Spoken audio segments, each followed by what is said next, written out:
Heyo. All right. It's enough of that. Yeah, I know. I need better music. We know. Production value. It's time to up the production value for the Z show. You know, we can't get these we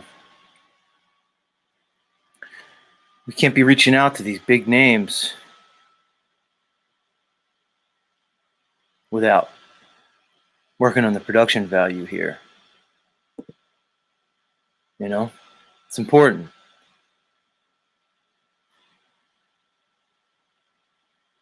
I mean, really, who cares about content? It seems like production value is the most important thing in this YouTube game. You hit them with a fancy thumbnail, you put a snappy title, and apparently that's supposed to bring you some kind of success. I don't know. Like our friend, the Sovereign Slave Dave, from Sovereign Soul Unchained Mind. He's got that real snappy intro, right? So of course that means he's got great content, because those two things are synonymous. Ruled by Saturn likes the music. Interestingly enough, can't imagine how, but much love.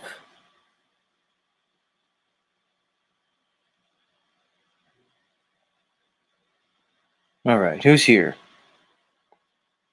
Who's here this morning? Never take the jabs here. I already said hi to Ruled by Saturn. Noba's here. And Heidi. Divine Spirit 313 in the house.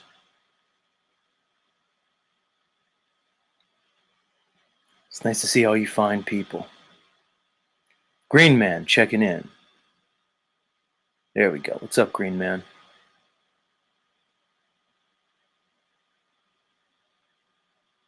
All right.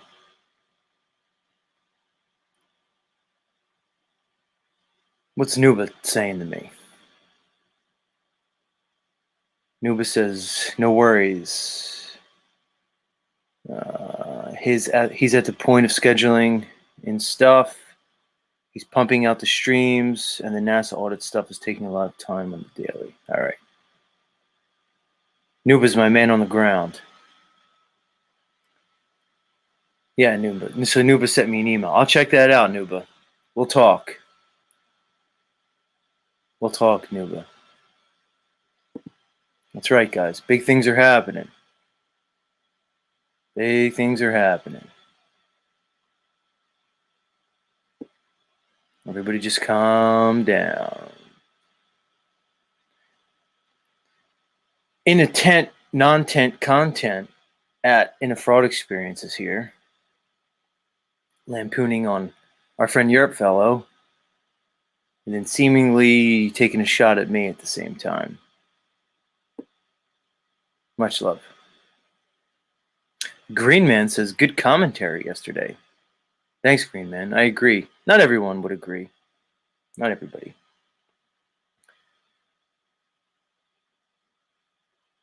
I wonder if our friend Rob Cleveland agrees. Look who's here, Austin Murphy. Much love, Austin. Much love. It's either a late night or an early morning for you, Austin. Either way, glad to have you here. Austin, Murphy, my friend Nuba's here, is trying to hook me up with Austin Whitsitt. What do you think about that, Austin? He's the other Austin. Austin Whitsitt. What do you think, Austin? Am I pogo, like some people, like Wobbly Boost? Wobbly Boost thinks that Whitsitt and Jaronism are pogo. I of course don't think so. And even if they were, would that make me pogo if I in some way became associated with any of those two individuals? I don't know, Austin. I know you said you're just listening, so. He said, I believe Whitsitt is a gifted individual. Yeah, Austin Murphy, you said it all right there. You said it all, Austin. Good to have you here. Much love, Heidi. Again, Heidi loves calling me John. That's her thing. Heidi feels that gives us some kind of like special relationship. And we do have a special relationship, Heidi. Of course. I have to. You know? Again, as a reminder to the audience, Heidi's the bottom bitch of the Z show. So she's holding it down fairly well. Although, Heidi, it looked like I upset you a little bit when I chastised you yet again for trying to play producer in my chats. It's okay, Heidi. Don't worry about it. It's a new day today. She says she has some other things she would like to call me, just not here, with a wink. Calm down, Heidi. Calm down. You're going to make all the other ladies jealous. Yeah, we have a lot to get to today, guys, because you know, the Z show is where it's at in terms of all the latest breaking info.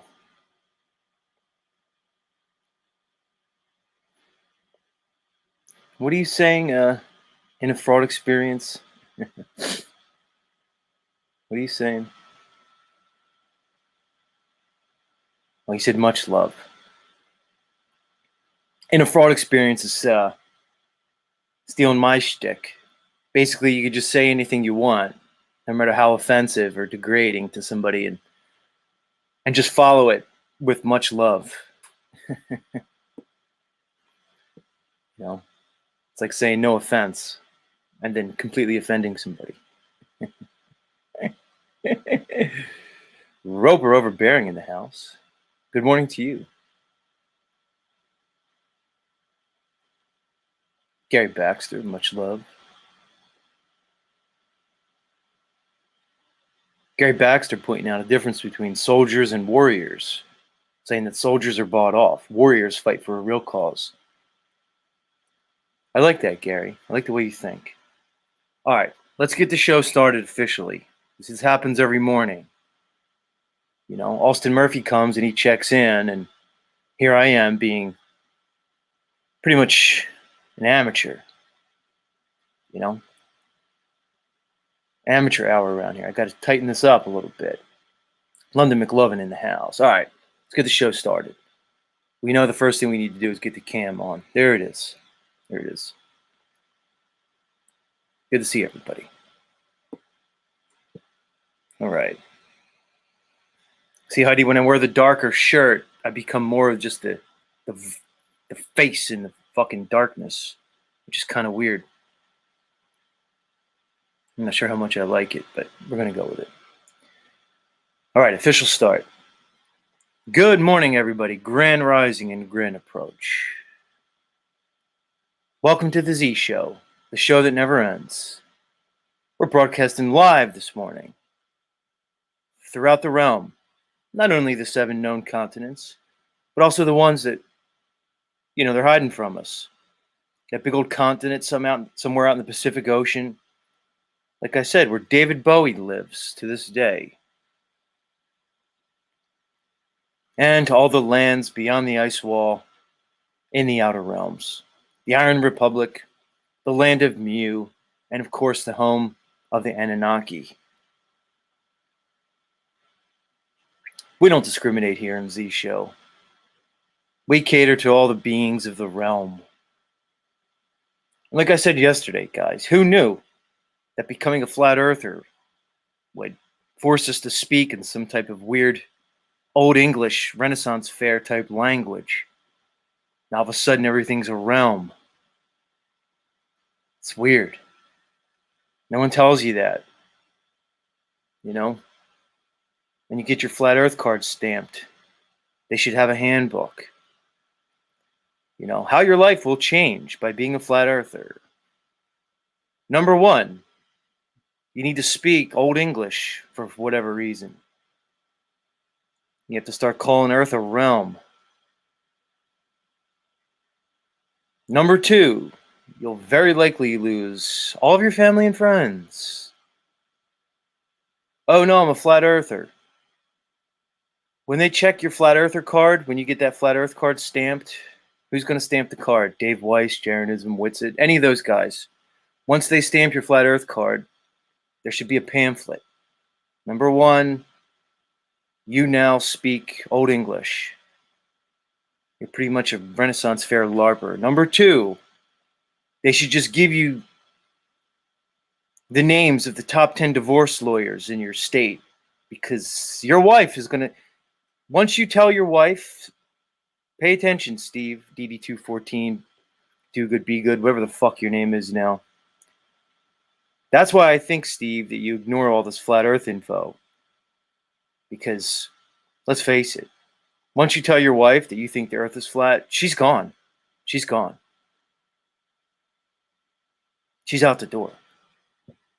When you the day you tell your wife the earth is flat is the best day of her work husband's life, because that work husband will then just transition into her husband.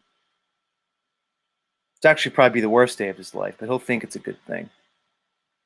So that's the second thing on the pamphlet. They need to tell you you're going to lose all your friends and family. And you're going to end up here in the metaverse looking for some type of human connection. Glyph knows. So does Solver Mist. You know, these are things they need to tell you, guys. Right, Nuba? We need to get on this. We need a pamphlet for all new flat earthers. Just the way it is.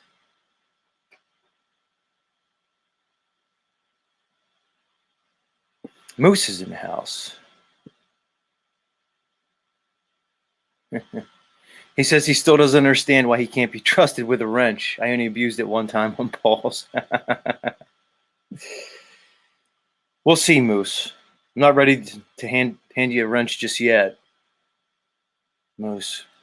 Because I'd imagine you would just take that wrench and at some point you would just shove it in the gears of the machine that is the Z Show.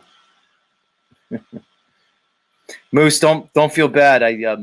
I took 2 wrenches away yesterday. I removed 2 wrenches. One was Mr. Brian O'Shea, I yanked his wrench. And the second one was Lou Bass.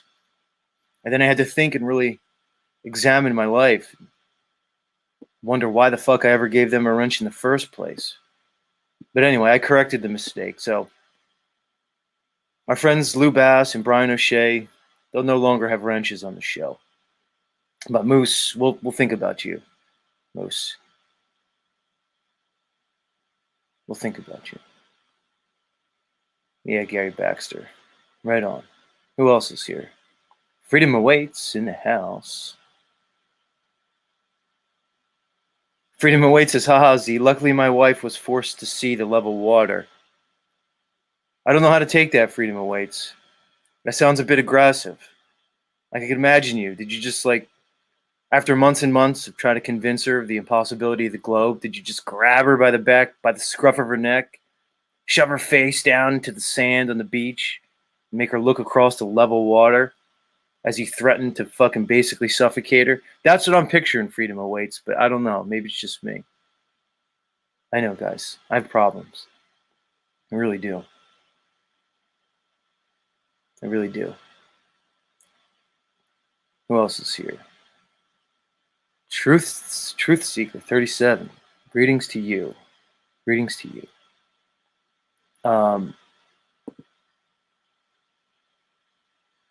Right, never take the jab. Thinks like me, which is scary. Never take the jab. You might want to get that checked out. Moose says, I don't want people thinking you want me fucking up your show. It's just naturally my talent. It's all right, Moose. You got to work with what you have, you know, in life.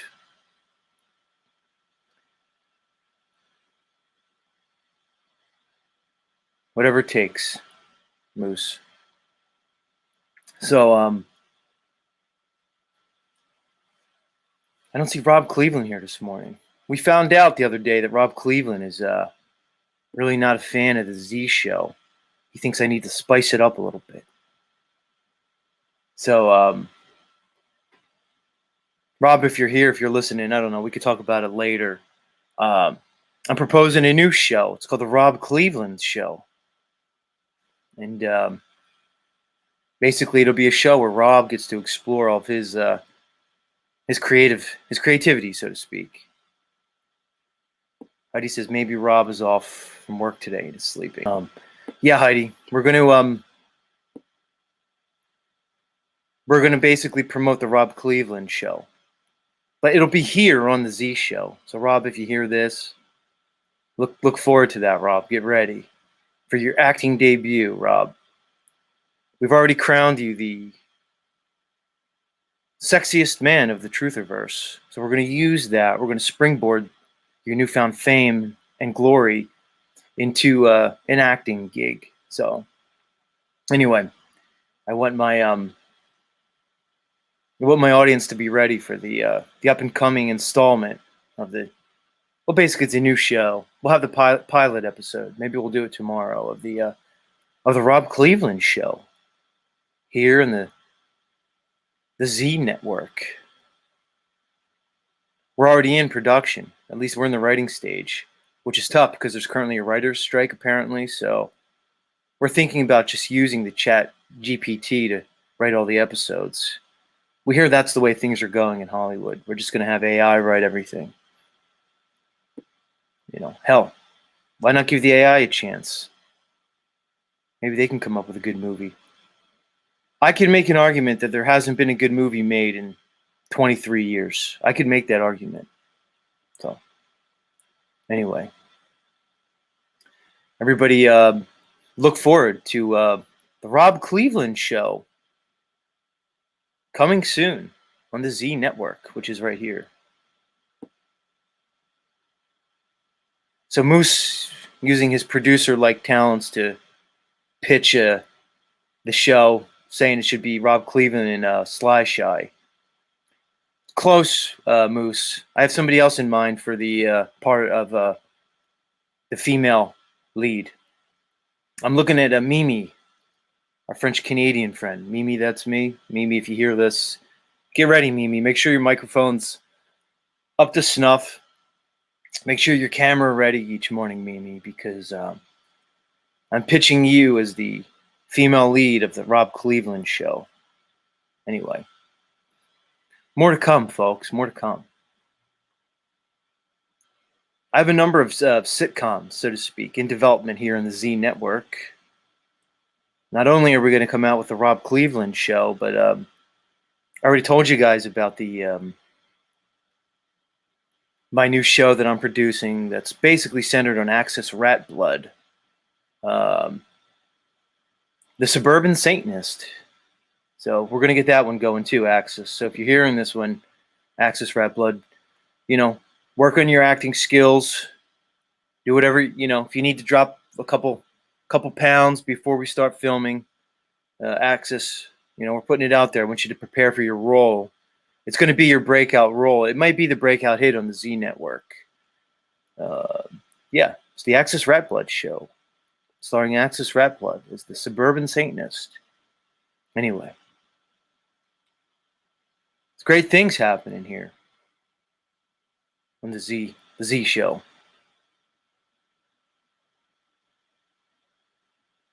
Great things. Yeah, Green Man's down with it. We need to expand the content here, Green Man. We just have to do it.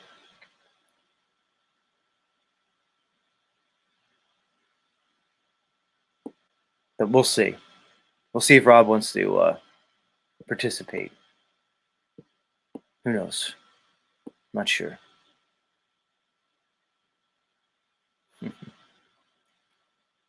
I need to think of a show for Moose now. We need a Moose show somehow. I have to work him in. I think there's a lot of potential with Moose. But for some reason, I think if I ever do a Moose show,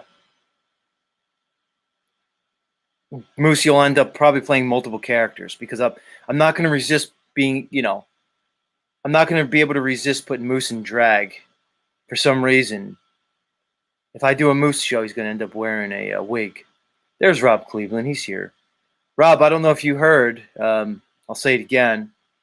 I'm producing a new show for you here on the Z Network, Rob, because you've mentioned lately that you might not be the biggest fan of my show. And in the spirit of that, Rob, I'm looking to sort of expand the content here to bring a little extra energy, a little extra flavor to the Z show. I think we need to extend it to the Z Network here. So, Rob, you're basically going to be starring in your new show here, the Rob Cleveland show. So get ready for it, Rob. I think we'll launch it tomorrow, but we'll see if Mimi's around because she's going to be the female lead. What do you think, Rob? Is Mimi, I'll take notes from my actors, even though I'm the producer, the writer, the director, the showrunner, so to speak. But you're going to be the star, Rob Cleveland. So I'm looking at Mimi, that's me, for the female lead. Is that something you approve of, Rob? Let us know.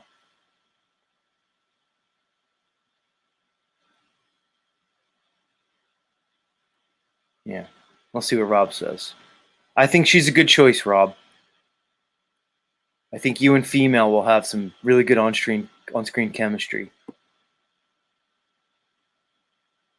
He says he's not an actor. Well, that's why we have to work on it, Rob. You're already the sexiest man of the Trutherverse. We need to springboard that into some type of career. So, work on your acting chops, Rob. You have a day. You have like 24 hours. No rush. Make sure your camera ready. We're going to get you up there. You're here every day anyway. You're on screen. We might as well make use of it. I think you're going to be a great actor, Rob. You have all the ingredients. He has everything that he needs. He has the look. He's got the voice. He's got the swag. We'll see, Rob. We'll see if I can sign Mimi. Who knows? We'll see how the contract negotiations go. Don't miss out, Rob. I'm already going forward with the Axis Rat Blood show, the Suburban Satanist. That's already moving forward. Axis knows when to Make the most out of an opportunity. He's not going to miss it. Don't miss your chance with the Rob Cleveland show.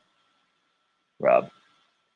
What's Moose saying? He says Rob Cleveland should just be the new Bachelor. I was thinking about that when I wanted to do a Bachelor show on the Z Network, but selfishly, Moose, I wanted to make myself the Bachelor. I don't know. Maybe that says something about me. We could make Talcott the Bachelor here. That'd be a tough choice to choose between Talcott or Moose. Or Rob Cleveland. Rob says he's boring himself. All criticism is self-criticism.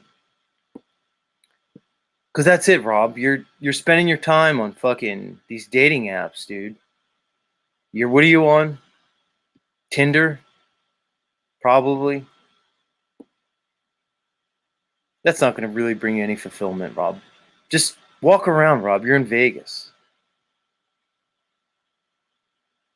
I'm not a big fan of these dating applications. I'm not a huge dating app guy. Probably because I really haven't had much success using them. So I'd imagine if I was Rob Cleveland, I'd probably be more inclined to, to adopt the dating app lifestyle. Rob says Tinder, Meet Me, Facebook dating, Bumble. Wow. Really hedging your bets there, Rob. I don't blame you. If it works for you, why not? Three Fingers in the house. Three Fingers, what do you think about my idea about expanding my programming here on the Z Network to include other shows? It's not just the Z. It doesn't just have to be the Z show. Think of it like a variety show, like the Z Variety Hour. We incorporate other shows within the show. We can just go full meta. What do you think, Three Fingers? I have 2 shows in production already. One is the Rob Cleveland Show, starring Rob Cleveland and Mimi. And 2 is the Axis Rat Blood Show. What's your thoughts, Three Fingers? I trust your counsel. What do you think, Three Fingers? Three Fingers approves. He says it sounds good with a smile. Be careful, Three Fingers, because I might try to produce the Three Fingers show. And that will get real crazy. We know that. We've already gone down the Three Fingers road. We know your lifestyle, dude. I don't even want to go there this morning, Three Fingers. It'd be too much. Feather Bear in the house. I get to see Feather Bear's smiling face. Good to see you, Feather Bear. Good to see you.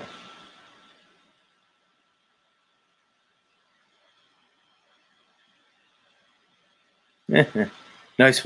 Nice says, Moose says, Three Fingers says it's going to be a shocker. And I agree. Moose, there's 3 people amongst the audience that got that joke. One of them's me. It's actually fucking hilarious. We'll leave it there.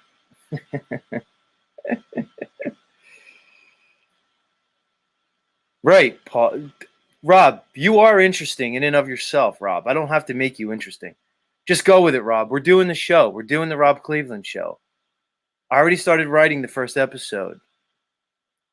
I also have the theme song ready to rumble, Rob. We're going with it.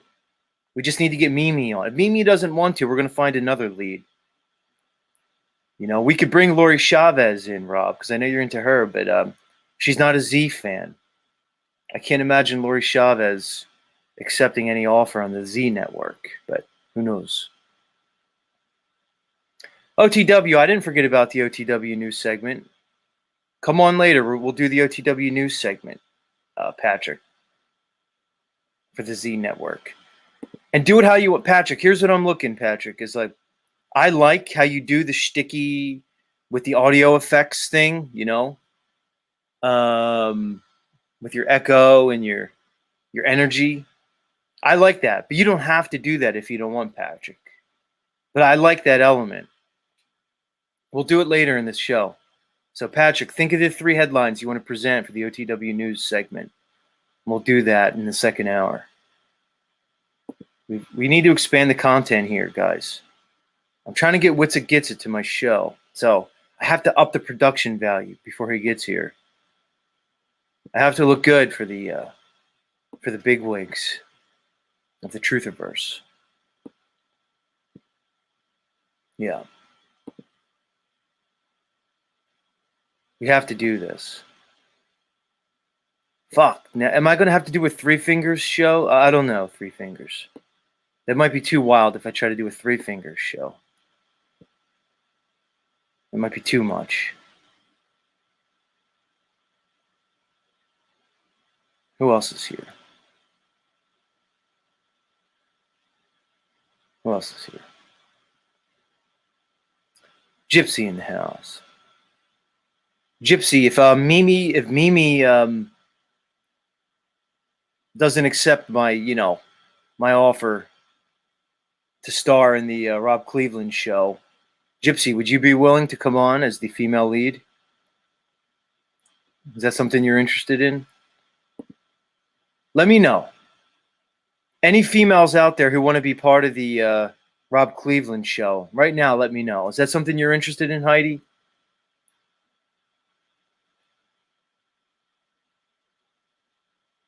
You let me know, Heidi. What about you, Gypsy, or who else was here? Feather Bear. Who's interested in the female lead part for the Rob Cleveland show? Come on, let me know. I want to know. We need to make this happen. Anybody? Mateo just says, this shit is stupid. That's not nice, Mateo. Mateo woke up on the wrong side of the bed. Go back to sleep, Mateo. Try again. Come back better. Mateo.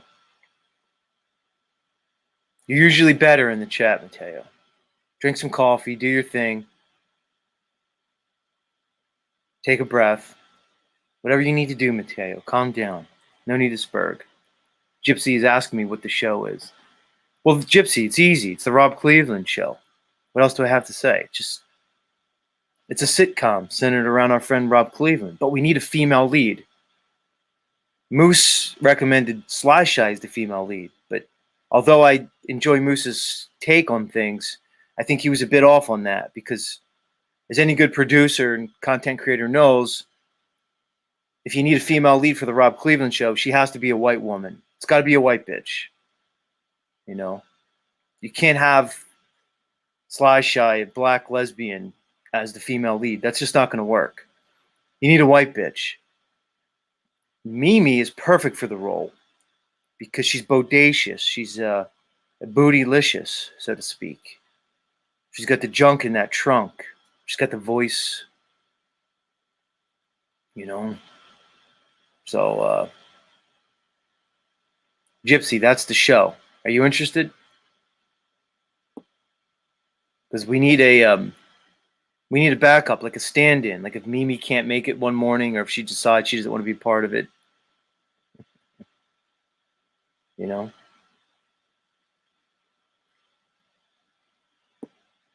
Feather Bear. I can't even say that on air, Feather Bear.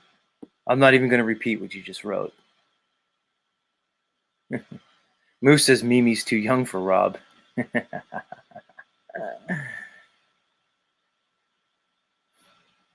Yeah, Mateo. Take it easy, Mateo. We don't ever want to see you angry again. It's too much for us. Too much for anybody. We need to keep Mateo calm, sedated. It's like a wild fucking beast. Joe Nugent says, is Mateo in Omaha? No, Mateo's from Philadelphia. He's a typical, like, Philly guy, like me. He has the same stupid accent that only somebody from Philly could even dare to fucking speak. He's angry, like me. He's belligerent, but he's lovable. Mateo and I share a lot of the same qualities. We're belligerent, angry, but lovable. Here's Axis Rap Blood.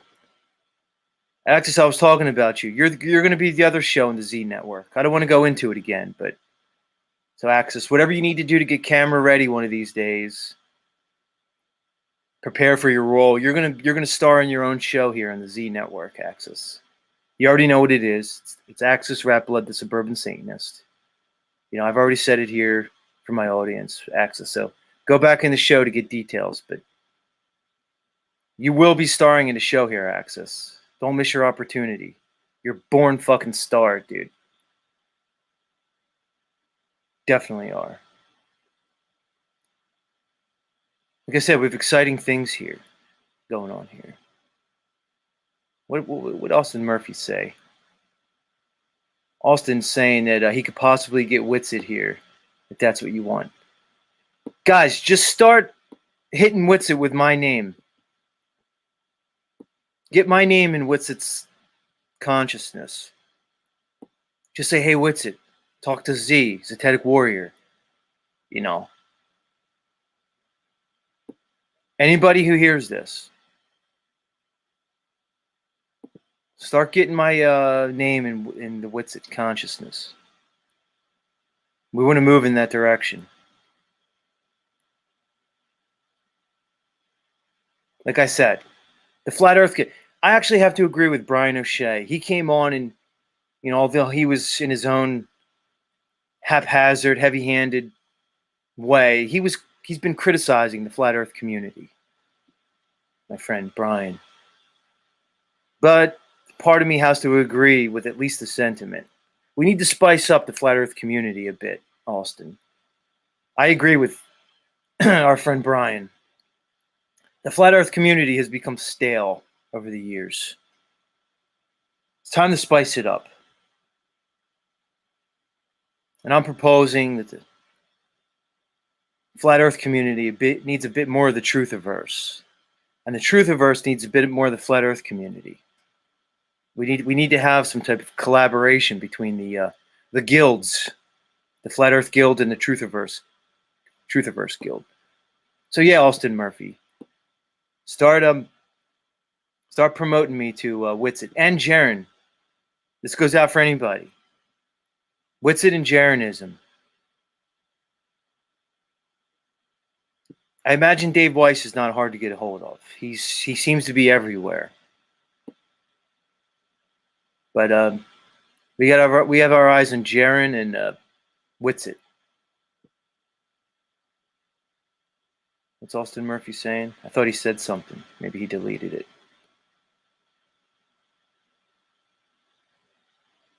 Scotty 2B in the house. Probably not the real Scotty 2B, which I think is Scott 2B. Yeah, Axis Rap Blood gave the thumbs up. So just prepare, Axis. The only problem with your show, thanks, Austin Murphy, appreciate it. The only problem with your show, Axis Rap Blood, is there's only really one appropriate person to play the part of the female lead, and that's Svetlana. I don't know how reliable Svetlana's going to be. You know, I don't know how often she's here. We know Svetlana stops in from time to time, but so Svetlana, if you hear this, you know, I'm proposing you as the female lead for the Axis Rap Blood show. So get on it. Heidi, we have to think of a stand-in in case Svetlana can't make it, but it's going to be hard.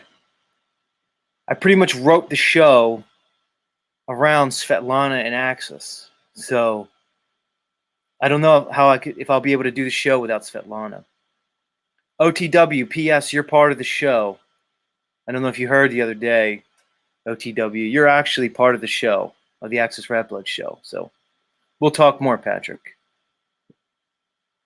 We'll get that going as we expand the content here. Thunder Chicken says it sounds horrible. Thunder Chicken, that's the whole point, Thunder Chicken.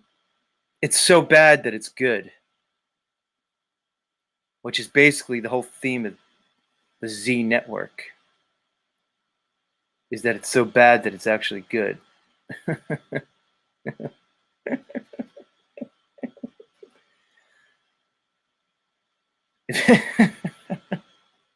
If anybody else wants to pitch me, you know, ideas for future shows, I'm open to it.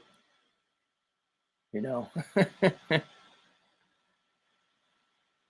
like we could do Scott 2B's My 600 Pound Life, but I think Paulie already has the rights to that show. You know, you know. I think if I incorporated the Scott 2B 600 Pound Life show, I might have some type of lawsuit on my hands. Oh, God, for sake and bid. Who else? Spear Taco in the house.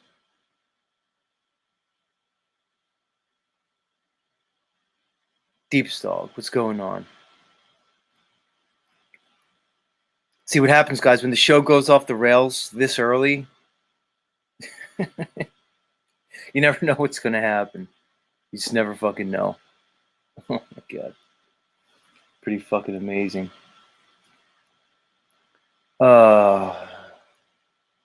Axis, what did you say? Axis says, "Can I wear my S&M leather?" I would prefer it, Axis. I'd actually prefer it. So of course you can. Just make sure you have those Mardi Gras beads on that you're so fond of. Those green Mardi Gras beads that you, for whatever reason, wear each time you come on.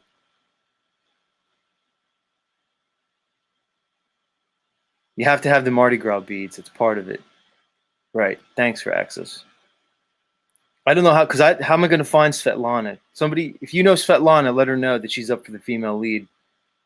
She doesn't even have to audition or read for it or anything. She's already got it.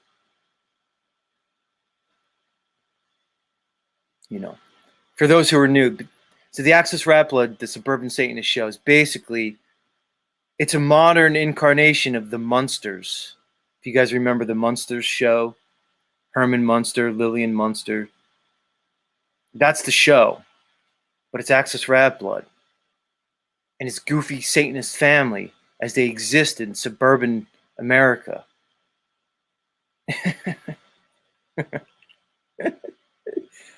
I already have the pilot episode written, Axis, so we'll see.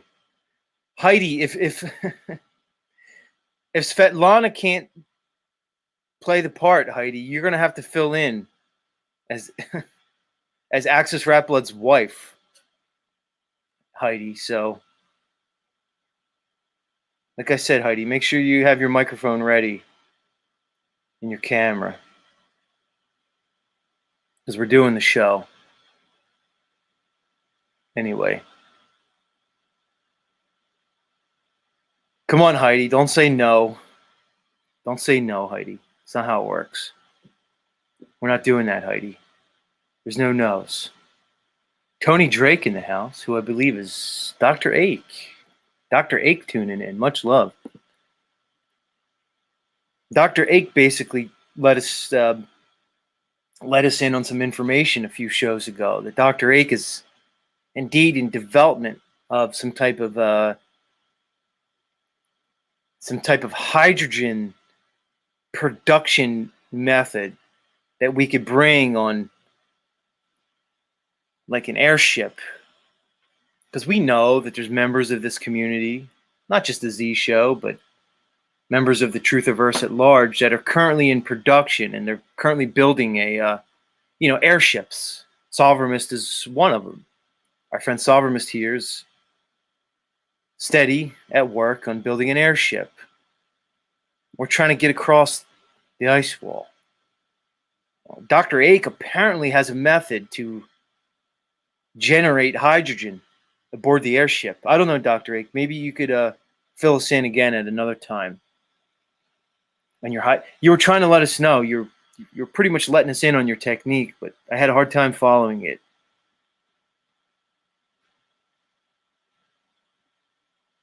Zeppelins, Deepstalk says. So apparently Dr. Ake knows how to develop hydrogen because he's smart, because he knows that you're going to eventually, if you go out far enough to these outer realms, you're going to need to replenish your hydrogen. Although I don't know, Dr. Ake, I'm thinking if we could just make our way over to that Iron Republic, which according to Dave Weiss is right over the fucking ice wall, which is apparently just a left turn from that island he keeps talking about, Karabati. I don't know. Maybe we won't need to reproduce the hydrogen aboard the ship, Dr. Ake. Maybe we could just refuel at the Iron Republic. I don't know. You know, we're just thinking here. We're just brainstorming.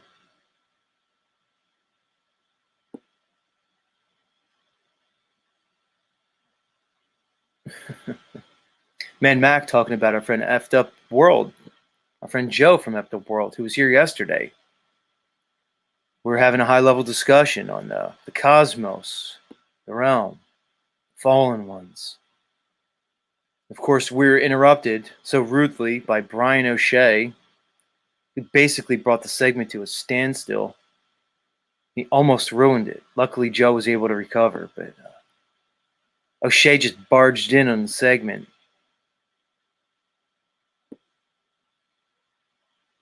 It was bad. O'Shea tells me to keep his name out of my mouth, but yet then he just shows up on my show. He barges in demanding a link, rudely and crudely, but at the same time says he wants me to stop talking about him. Does that make sense?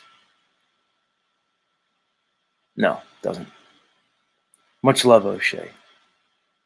Much love. Sky Rooster in the house. Scotty2B says the only thing worse than O'Shea is my stomach. Hard to disagree with. Hard to disagree with. Jay Kraft in the house. Yeah, MedMac is laughing. He thinks my my network ideas. He thinks it's a good idea. We need to incorporate some different elements here to the show. We need to. Fire Mage in the house. Patrick, are you still here, Patrick? Are you ready to do the Are you ready to do the OTW news segment, Pat? Are you still here? Let's see if Patrick's here. We could do the OTW news segment. Feel free, guys, to pitch me ideas for Z Network. I might have to change the name. It's not Z Show, Z Network. All right, Patrick's ready.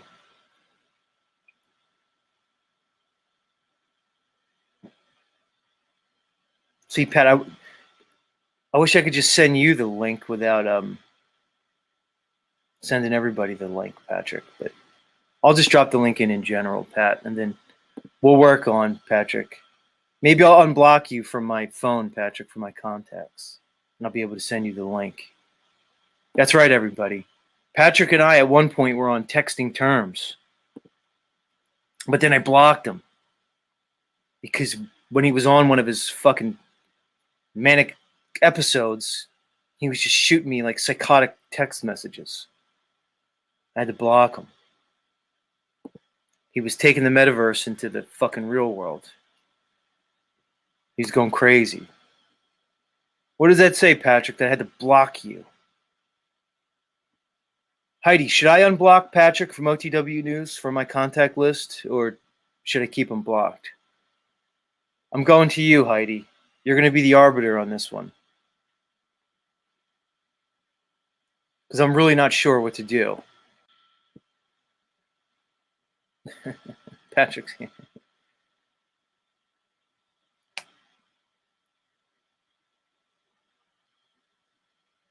Let me wait for Heidi to answer before I bring you up, Pat. Well, OTW News, Heidi thinks I should unblock you from my contact list. Let me bring you up, Patrick, and we'll talk about this first, and then I'll put you back down, and then we'll officially launch the segment. All right, but it's welcome OTW News back to the show. Don't launch into the segment yet, Pat. Yeah, it's okay. All right. I'm good.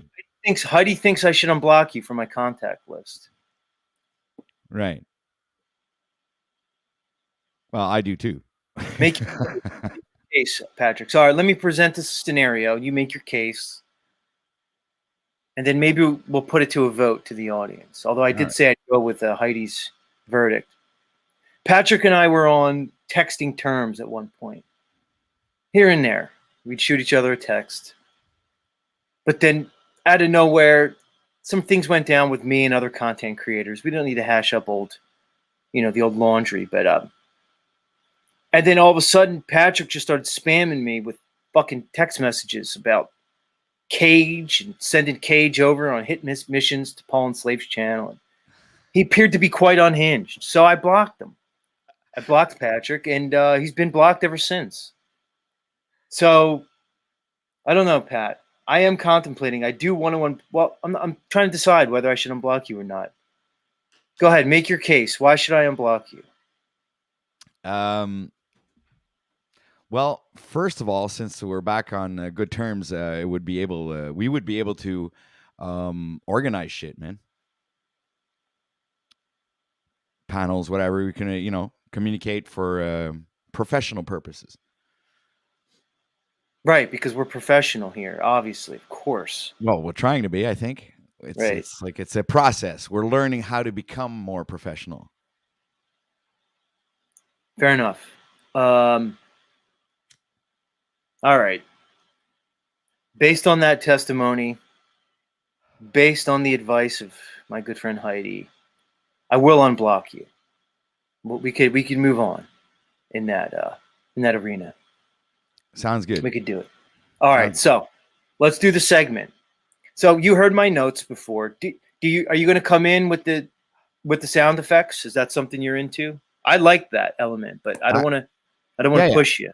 But that's why that would be a good idea for us to communicate backstage, because I have ideas that I would like to integrate in the in that segment where, anyway, we'll talk about it. I don't want to sell the bear skin before we kill the bear. Gotcha.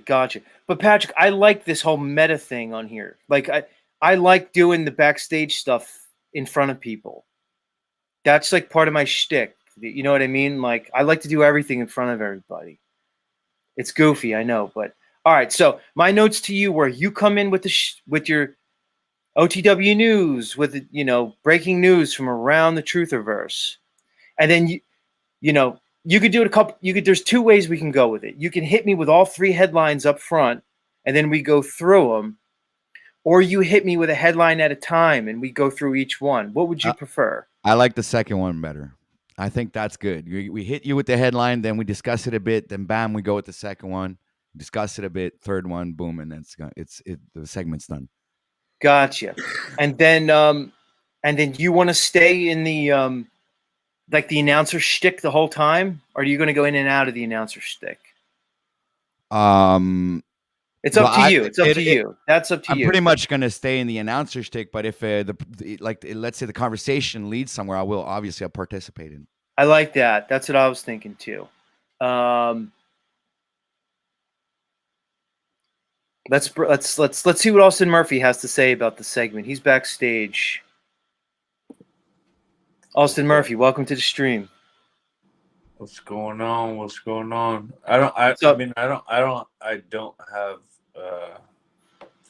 I don't know, bro. I'm getting ready to go to sleep. I don't have much to offer. I'm just fucking, I don't know what's going on. We're all fucking flat earthers here, so right.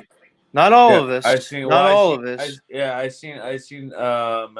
in the chat just now. I don't know, bro. I'm just fucking hanging out. I'm about to go to fucking sleep and get some rest, and fucking wanted to come up and say what's up, and that's it. Much love, Austin. Good to see you. I'm gonna let you go. Go to sleep, dude. You just keep me on in the background as you doze off, dude. Yeah, according to Rob Cleveland, I'm better at putting people to sleep than waking them up. I don't know, but anyway. All right, Austin Murphy. Much love, dude. We love you. All right, bro. I'm out. All right, peace out. There goes Austin, everybody. Man Max laughing. Thunder Chickens is great guest, really high energy. Much love, Austin. I've come a long way. Austin and I have come a long way in our relationship. It's been a journey. It just goes to show everybody, sometimes your biggest enemies can become your greatest friends, and your greatest friends can become your worst fucking enemies. That's the thing about this whole realm, Patrick. again, this realm, uh, this earth, this reality is that you never really know. Like the tables can always turn. Isn't that such a weird thing, dude? Yeah, it is. You never know where to turn to have actually a good sound relationship. Anybody can break bad on you at any given moment. I guess it's because there's no actual physicality involved. So the fear of being beaten up or physically harmed is not prominent. So gives people, I think, the upper edge to go ahead and say things and do things that in normal life would not occur. Sir, Right. back to you. I agree with that. I agree with that, dude. Moose is in the back. Moose, I'm going to keep you in the back until I'm done with the OTW news segment. Then I'll bring you on. Okay. Yeah. Right, Patrick. It's like once consequence is removed, right? Because there's no accountability. Like in real life, if you just walked up and said crazy shit to somebody, something might happen to you. But on here, it's not the way it is. People, it shows a certain side of humanity that maybe has been hidden and occulted, you know, through mass media. This part of ourselves that seems to be, in some ways, self-destructive, vicious, right? And I see that being exercised more and more on online. But I'm wondering, Patrick, if like I see pendulum swings with everything in life, and as we go and we're all part of this whole AI or IT multimedia experience with all these, let's call it the social media experience at large. I'm wondering if people are starting to learn to restrain themselves a little bit. And maybe the pendulum could swing back to some degree of sanity where people can kind of take accountability for themselves and their actions. I don't know. Do you see that happening, or do you think it's just going to continue to spiral into some self-destructive, like, whirlpool of insanity? Well, if you want my strong opinion on that, I do believe that a lot of us are growing out here. Spiritually, mentally, physically, we're all evolving, and I think it is for the better. So I do have positive outlooks or opinions or views on the topic. So I do believe that throughout all the chaos, there is some sort of order that is being established throughout the community and this metaverse. Back to you, sir. Fair enough. Fair enough. All right, let's do the segment, Patrick. So I'm gonna put you backstage. I'm ready, sir. You're looking good, man. I mean, you're really bringing the professional thing. You got this. You got the fucking sports jacket on. Get the color scheme going. Not bad, dude. I like your Hey, background and everything. check it out. I actually upgraded my computer, and I also invested in I actually bought some paint and I painted my wall. Look, check it out. Oh, right on. Basically made a green screen. It's a good idea. Yes, sir. Good idea. So boom. I should do that with myself. I just have like a black tarp behind me. It gives me the whole, the disassociated Z head. But I love it. I love the back. Yeah. yeah, the disembodied Z head. But I don't know. Maybe I need to get more of a digital background behind me. I'll work on it. I'm going to put you in the back. Get ready. We're going to bring you up in a moment. All right, everybody. So Trish Bastone in the house. Morning to you, Trish. Yeah, Trish. Brian O'Shea, Trisha, insinuated that you and I are involved in some type of sexual relationship, which is completely not true. She lives in Canada. I haven't been to Canada in years, so it's not even possible. I don't know. Maybe he's just jealous.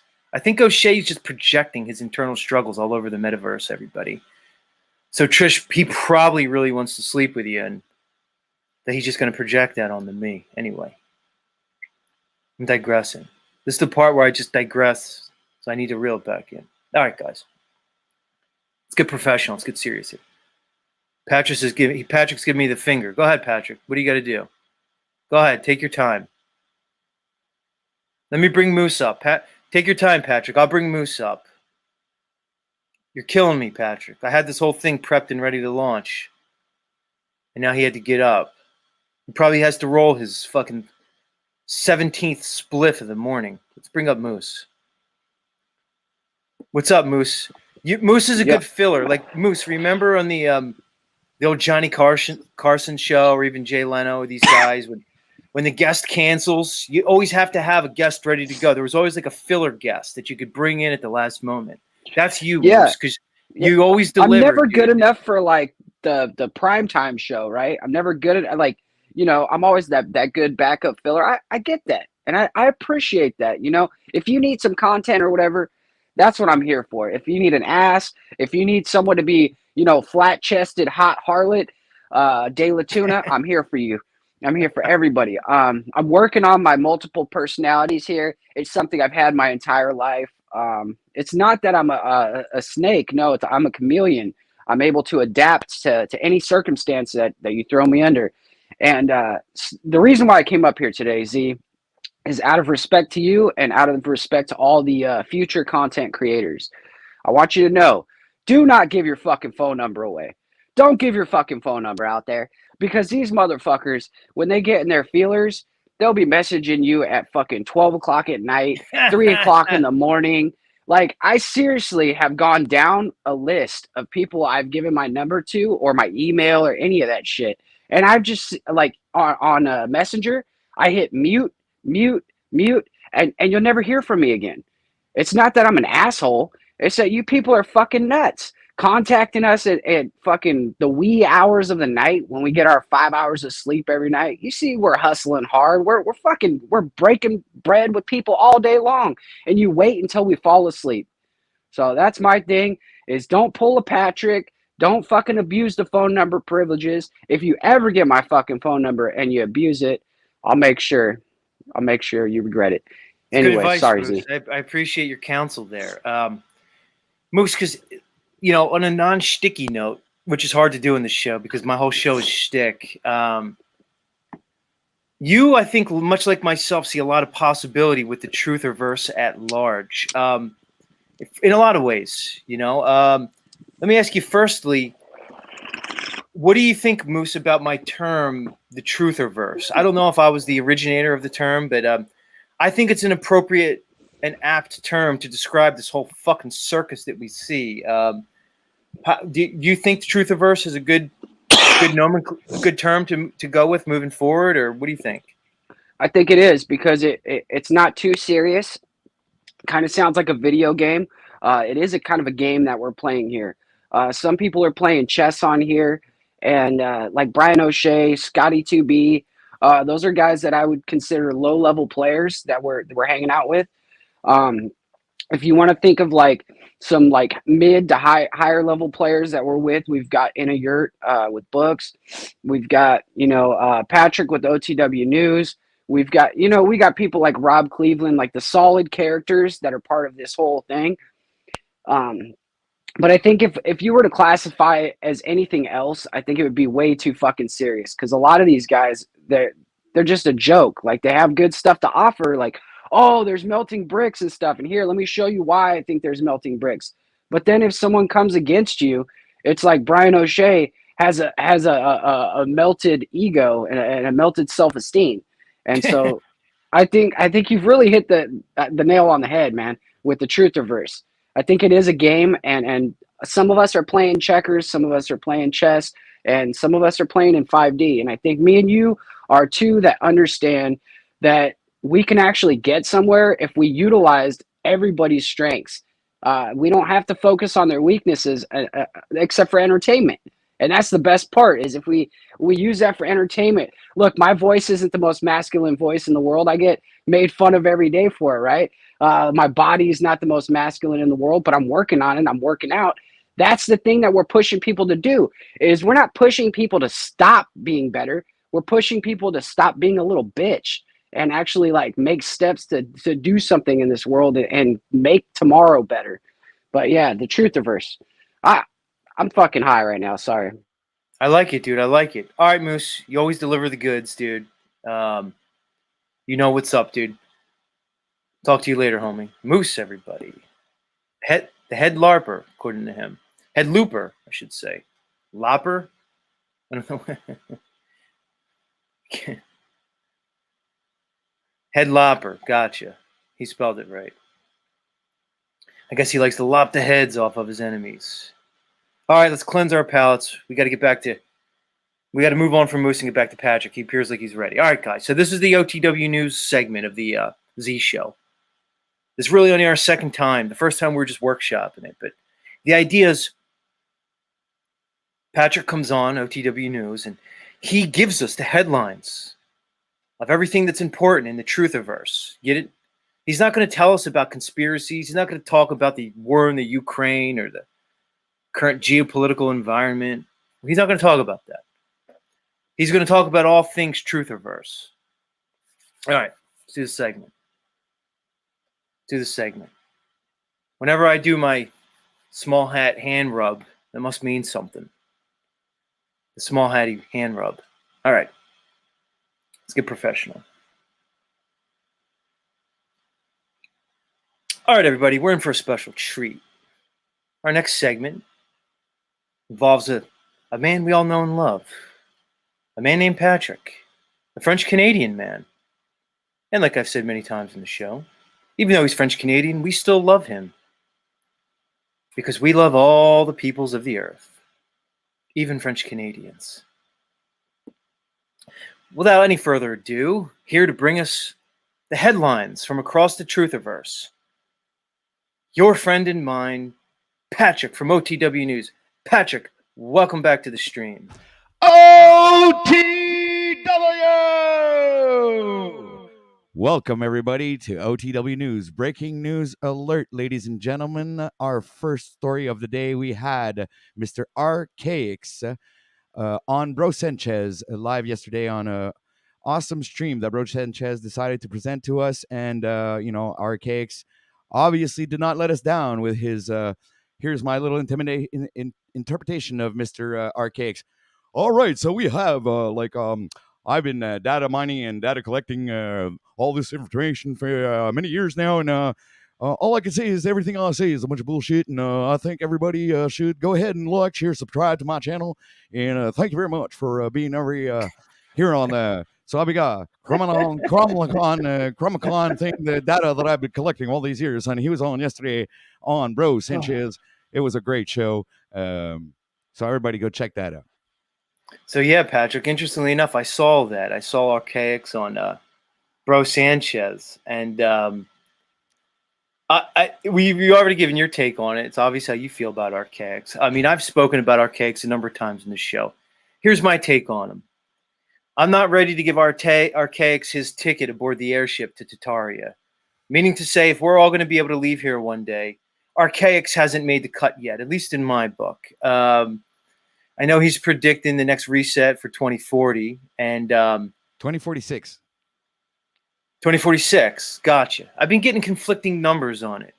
And I have a theory with Archaix that he picked the perfect date of 2046, I guess, now, because that gives him it's still soon enough where we could all be scared, because if he predicted the next reset for like 300 years from now, nobody would really care because it wouldn't really affect you in any way. You wouldn't really be worried for yourself or your children or your grandchildren. So if he pushed it out a couple hundred years, nobody would care. But if he made like the next reset for next year, it wouldn't give him nearly enough time to continue his grifty ways, right? So I think he gave it just enough time by putting it 23 years from now. It's the perfect middle zone for him where we could all still be really scared, but it gives him enough time to make millions of dollars off of his grift. What's your take? Absolutely right, sir. You know, the way I believe that the way he's functioning, he did pick the perfect date, because let's say he gives a good 5 years of his life into the YouTube verse. Well, his videos will still keep on going after he decides to leave YouTube, because of the fact that he's still predicting events coming into the future. So he'll still be making a bunch of, it's a pretty good idea. It's a good concept. It's a good way to make money, I imagine. But I don't believe that he's coming out with necessarily coherent truth that will help us in any way, shape, or form to better ourselves till this so-called event will occur, if it does occur. I'm not too sure if I agree with everything. Presentment's a little off, and at the same time, it's like I was disappointed to see him on Bro Sanchez. I figured Bro Sanchez was going to be I don't know. But he did bring things back to, he made him real. So like when Bro Sanchez came up and started talking about it, he made the situation. He brought everything back from your imagination, if you will, and brought it back to our real life. And so shout out to Bro Sanchez for presenting himself as more of a down to earth person. And Archaics, to me, he's just like, it's not coherent enough. He uses terms like across parallel, critical cross parallel kind of the language it's just no. Right. You can't the sell me his product. the vapor dome. He's got like a hi, Billy Mays here. Remember Billy Mays? He was the pitch shuckster. He fucking used to basically pitch the ShamWow and all those infomercials. Hi, this is Billy Mays, right? So he's got that shuckster pitch to him. Now, I don't blame Martin Liedtke for collaborating with our friend Archaics. I think it's a good move on Martin's part. I think it's a good crossover that he could do. Although I had seen Martin kind of poo-poo his flat earth-ness when he's around the Archaics people. It seems like Martin kind of he's kind of putting the flat earth on the shelf to cater to the Archaics people, which is okay. We're not gonna go at you too hard, Martin, for it. But I do approve of the collaboration, even though, like I said, I'm not ready to give Archaics a ticket upon the airship to Tataria quite yet. But yeah, he's got a shuckster Billy Mays thing to it. As far as Bro Sanchez goes, I like Bro Sanchez. I respect him. I think he's holding down a certain part of the community for all the black folk, especially the flat earth community. But I can't listen to Bro Sanchez. It's just I can't drop into that vibe for some reason. Does that make me racist, OTW, that I just said that? No, I don't believe so, sir. Yeah, because he's like, let me try to do Bro Sanchez. Ready? It's like, yo, what's up? I'm Bro Sanchez. Welcome back. I'm the flat earth black guy. Basically, if you're black and you believe in the flat earth, he says earth like earth. If you believe in the flat earth, then you best be watching me because I'm really the only channel for black flat earthers. Unless it's, of course, you're Rob Cleveland. But he's not really black. Anyway, I don't know. Well, you do get Mr. Bro Sanchez. It's like I've been data mining, data collecting, and I've been doing all kinds of work for the past 25 years, and I've been researching and reading all that kind of bullshit, information. I've decided to make a Chronicon, data mining, data collecting kind of a critical, a cross-critical parallel. You got to get your mindset into that cross-critical parallel thing where that you have that certain information that you've been researching and is absolutely not pertinent. That sums it up, OTW News. That's pretty. I think between the crowd liked my my Bro Sanchez, and I think they like your Archaics too. So maybe we can go somewhere with that. All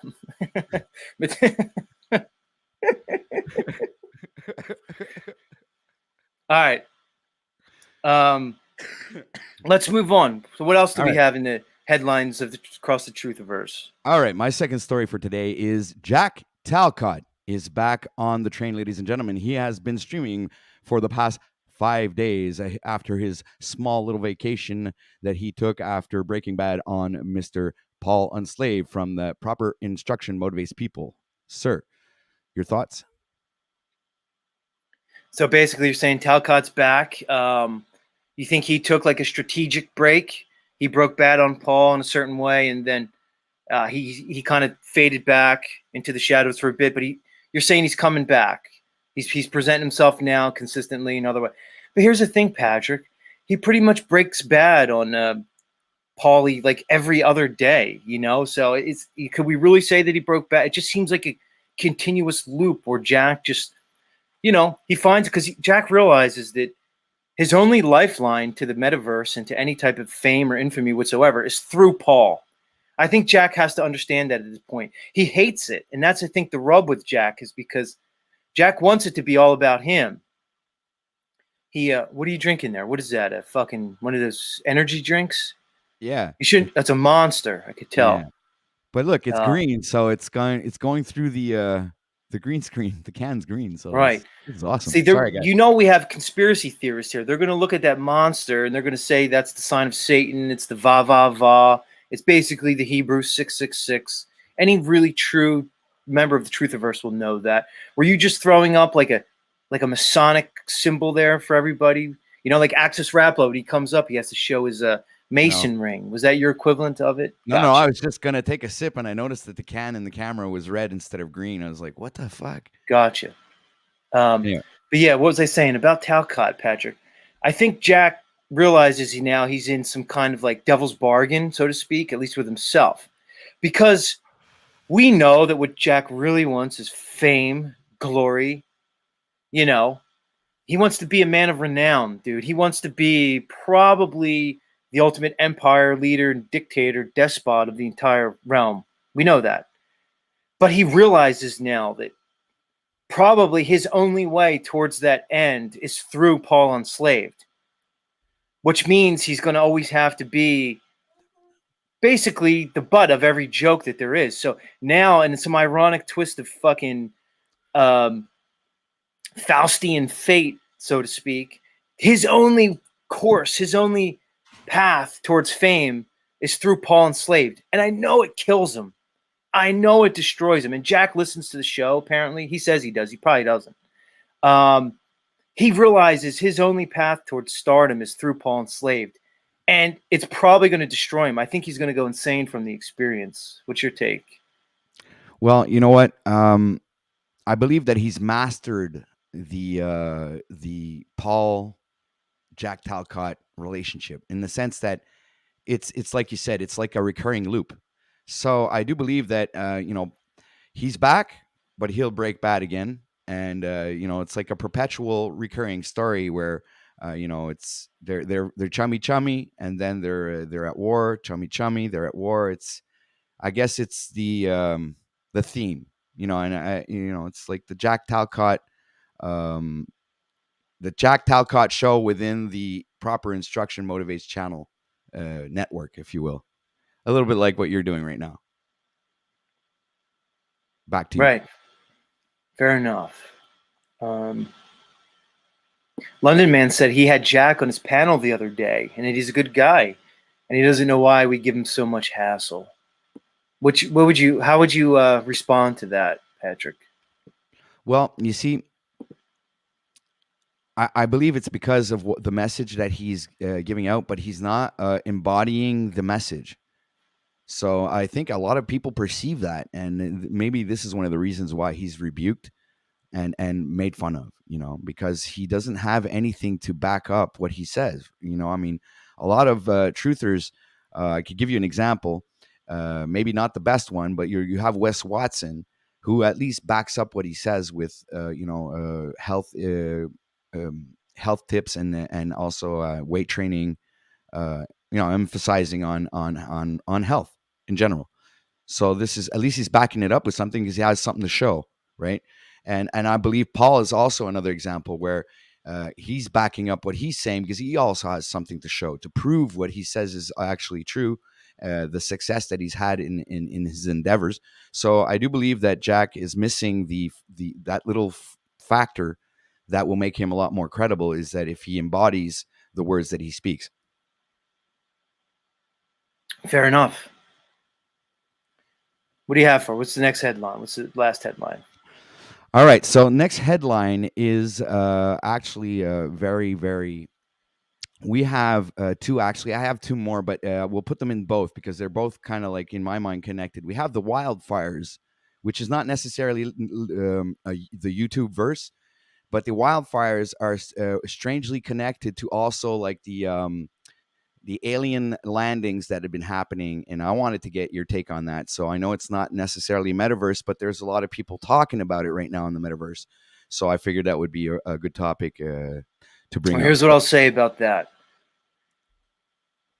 As much as I love this community and have been here for so long, what I realize is many of us have a propensity to look into things and see what we want to see from it. Meaning to say, if I'm an alien kind of guy, I'm really going to look at anything and try to associate it with aliens.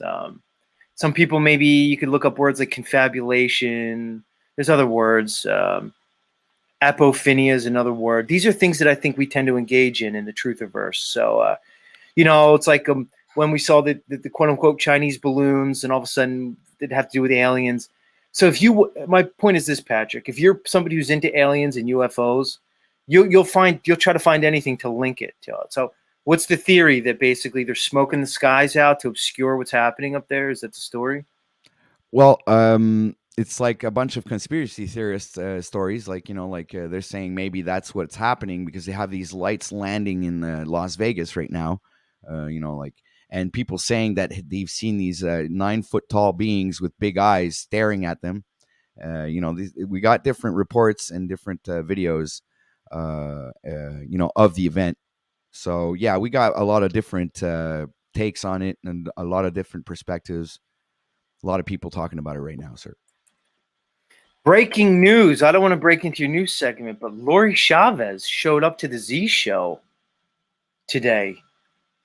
Lori, this may be Patrick from OTW just gave us 3 huge breaking news stories, but you may have just eclipsed all of them because the last I saw from Lori Chavez, she basically was calling me garbage.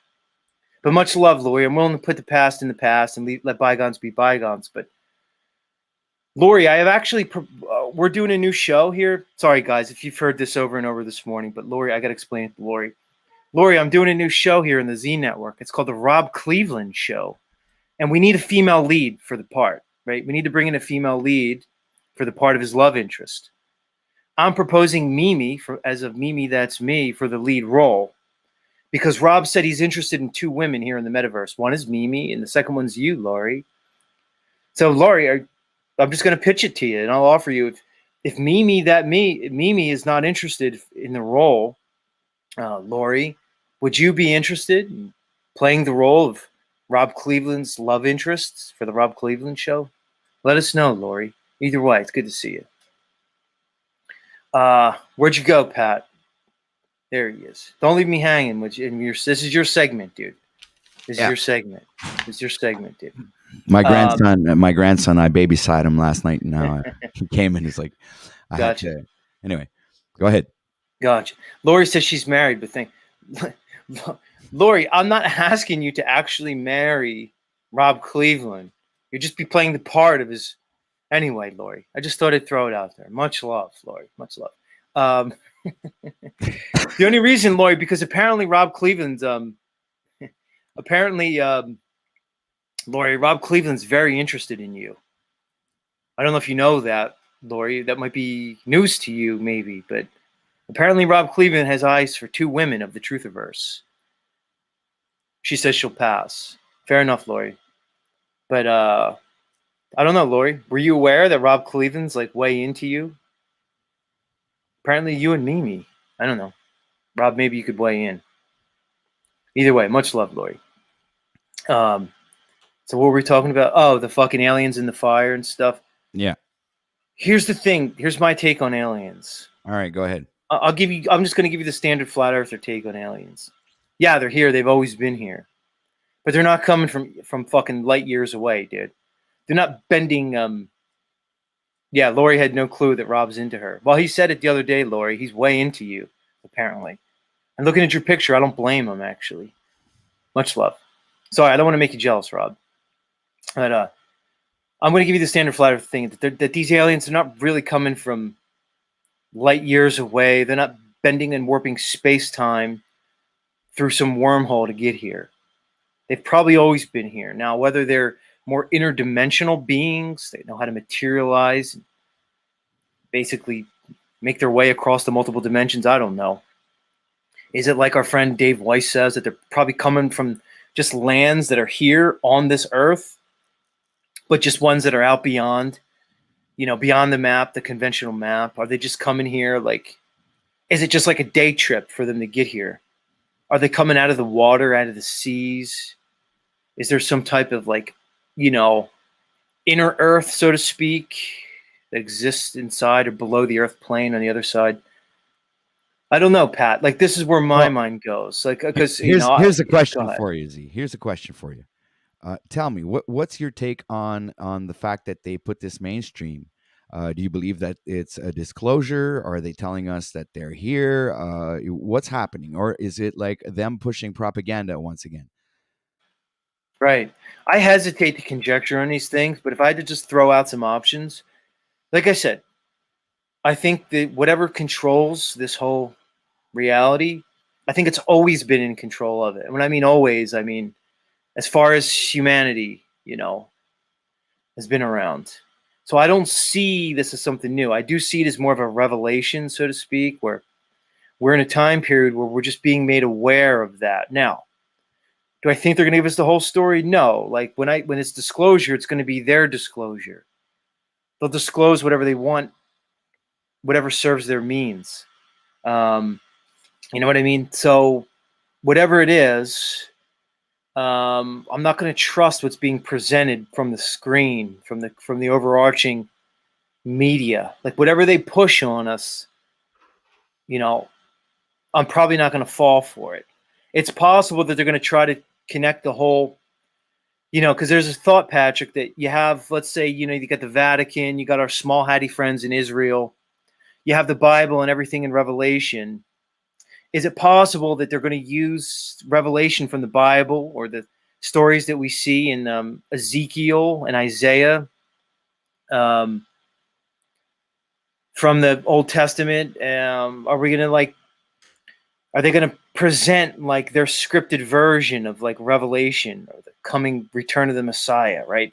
Are they going to use this whole thing that they've been building up and now they're going to basically play it out and give us the whole alien Jesus theme, right? He's Jesus, but he's an alien, and he always was, and now he's here to save us through some type of technology. Because to me, if the Messiah were to return, it wouldn't be through like technology. It would be a spiritual thing, a consciousness thing. It wouldn't have to run on Elon Musk's fucking lithium batteries and 5G and shit. There's no Messiah that's going to run on like a craft that's going to come down using some type of quote unquote anti-gravity tech. I'm not with that whole alien Jesus thing. Maybe they'll perpetrate that. Anyway, I don't want to go off more on that, but all right, that's good answer. Good answer. Appreciate that. Yeti Life says I'm preaching facts, so I guess I did something right with that take. All right, Patrick. I think that was good, dude. I like that. How did you feel about the segment? What's your thoughts on it? I liked it. It was fun. I'm having fun. So if I'm having fun, I mean, I can't deny it. Me too, man. Me too. Yeah. All right, cool, dude. Everybody, check out Patrick. OTW News. Peace. If you're not subbed to OTW News, you're missing out. Much love, Patrick. We'll see you again, dude. All right. Ciao, everybody. Ciao. But you're French Canadian. Shouldn't you say more like adieu or something like that? Adieu. À prochaine. Adieu. Au revoir. À la prochaine. Au revoir. I like au revoir. What's the difference between au revoir and adieu? What's the difference there? Well, you only say adieu to someone that you're never going to see again. Oh, okay. Okay. So au revoir is more like farewell for now. Well, au revoir is till the next time we see each other. Gotcha. I like au revoir. I'm going to get rid of adieu. So adieu's kind of like it's kind of like a burn. Well, like if I say adieu, it means get the fuck out of my life, right? No. Adieu is usually it's like, let's say, I don't know, you go on a vacation and you meet somebody. Gotcha. And then you go back home, and when you see them, when you leave, you say adieu, because maybe the next time you'll see them is in heaven. Adieu is God. Adieu. Wonderful. To God. Wonderful. So the next time we see each other, it might be in God's. Right. It's like hasta la vista, which apparently means like I'll see you when I see you. Yeah. I got that. So au revoir. I'm going to incorporate that. Much love, Pat. All right. Patrick from OTW News. Let's go to the chat. What did you guys think of the OTW News segment? Is it a keeper or is it a flop? Let me hear from the crowd. Our singers, Chicago artist, YOLO, Squirrel Sniper, Yeti Life, Three Fingers. You guys are still active in the chat. Lori, Gary, Fire Mage. Fire Mage just says not Nilk. We know Fire Mage is a Quantum of Conscious fan.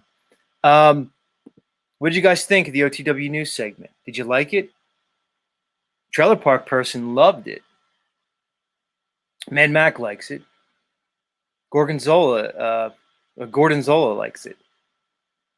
L4Y4 L4YL4 likes it. Truth Seeker likes it. Lori Chavez, she says she's not really into news. Well, Lori, I think when we term it OTW News segment, we're using the term news in probably the most loosest sense anybody ever has, because if we're really to classify that as news, I think we're in trouble. But in a fraud experience, just said they tuned out. Our singer gives it a thumbs up. Amongst us says it's a keeper. Nobu says it needs some work. Gotcha. I liked it. Seems like overall the crowd thought it was a winner, so we're going to keep it, Patrick. We're going to keep the OTW News segment in here. I like that. We're going somewhere with this. Sherry Ives in the house, weighing in. Sherry Ives, you're pretty connected to the Flat Earth community and the whole Truthiverse at large. I'm putting it out there, Sherry. I'm trying to get in a room with our friend Austin Whitsitt, Jeranism. And I have multiple people like on the case right now, but I'm just going to put it out to you, Sherry. Help get my name like in their consciousness, and then we're just going to see if we could resonate, vibrate in a manner that's going to make this whole thing happen, Sherry. So I'm going to put it out there, Sherry. You seem to be pretty ubiquitous across the communities. Thanks, Sherry. She says she got it.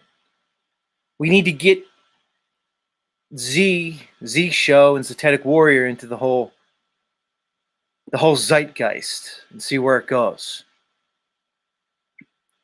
We need to expand the whole thing. It's a big tent. The Truthiverse is a big tent, and there's room for all the various communities. All of it. Yeah, Lori says she likes OTW. Aaron gives the thumbs up. It's a keeper. We're keeping the OTW News segment.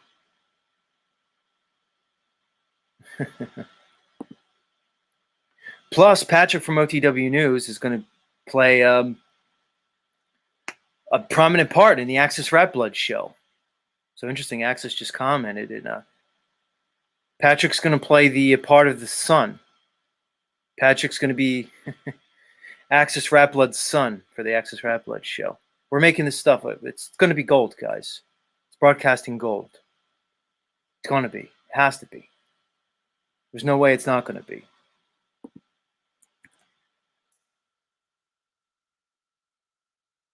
Link to join is in the chat.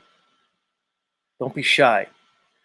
Let's see who wants somebody who's like, say you've been wanting to come up and talk to me, but you're a little bit shy.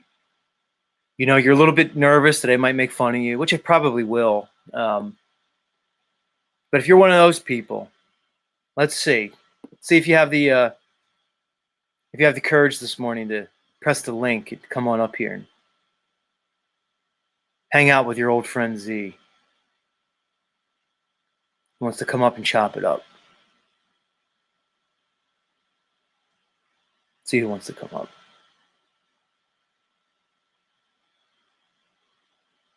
John Wayne in the house. That's a good name. Seen you before. Gotta love John Wayne. He's a slice of Americana.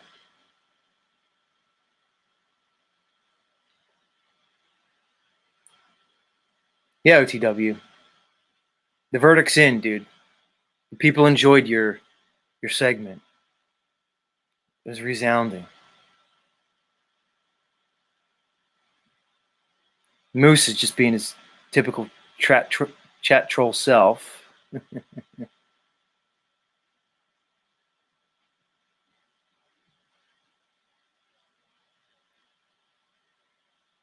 Yeah, Lori. I'm surprised you're here, Lori. Let's have Lori. Come on up, Lori. Lori, have you ever come up to a panel? Is that something you're into? Or do you like just watch everybody on the sneak, on the down low? I want to talk to Lori because Lori has presented herself as a Z hater. Lori, you might want be you. Lori, you may be currently my most vocal hater. So it's kind of interesting, at least, to maybe talk to you. Lori, is that something you're interested in? Come up, we chop it up. You could let the crowd know your issues with me. We can kind of have it out, Lori. Maybe we'll come to a place of understanding. We'll come to a place of resolution. Because isn't that all what we should aspire to, is a state of resolution? You know, do we really need to just keep revolving in some state of self-destructive insanity? She says, no, I don't do panels, Z. I could barely speak due to strokes. Oh, sorry to hear that, Lori. But either way, I'm glad you're here. Hopefully you hate me a little bit less with each passing day. Much love, though. Much love. It's good to see you. Good to see you here. Either way, you're looking good. You're looking good. Green Man says, out of the shadows. Exactly. Come out of the shadows. Come on. Jimbo Khan says, I used to be a Z hater. See, guys, we could move on. We can come to certain understandings with each other. She says she doesn't hate me not anymore. Look, there's another one. I'm liking this. Amongst us says, very big of you, Z. No, it's not big of me. It's not. It's just where I am in my life amongst us. Because I'm realizing that all conflict and all war is really it's really an internal battle. It's an internal war that gets projected outwards.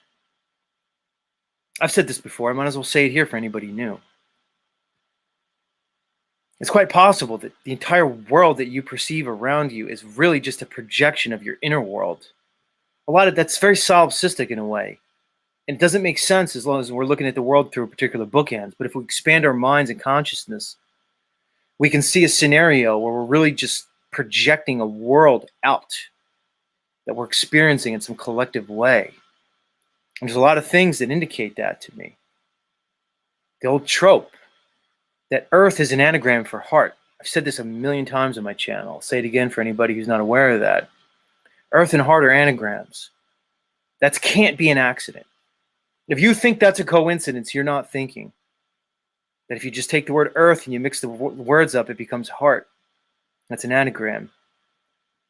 So is it possible that this entire flat realm earth is just a lateral projection emanating from our heart? The heart chakra is green. We always talk about this green, God's green earth, right? And you could think of the progression through your chakra system as a progression through this earth realm. Also an energetic spectrum, so to speak. Consider your root chakra, that red chakra, to be the hell realm. Your crown chakra, which would be your violet color, could be like the heavenly realm. Your throat chakra is blue, which is above the green earth, which would be the sky. You can think of the 7 chakras as the 7 layers of this realm, the 7 heavens. You know, is it possible that our earth realm is just amongst the 7 heavens? We think of the 7 heavens in the air. Maybe we're in the 3rd heaven. We talked about with our friend Joe the other day, where he said John, the Revelator, was brought up to the 3rd heaven. Maybe that's Earth. I don't know, guys. A lot of this stuff I'm just making up as I'm going along because it makes sense to me. I'm spurging out. My point is, guys, is that it seems quite likely that we could really shape our reality in a huge way. Our singer says, bingo, Z, 7 above and 7 below. He sees 7 above and 7 below. I've heard that before, our singer. I've heard that. You know. Amongst us says, I'm still tripping on shrooms, so pay no attention to me. Well, amongst us, maybe it's the opposite. Maybe you're the one that we should be paying attention to this morning. I don't know. Who knows? My point is, guys, is that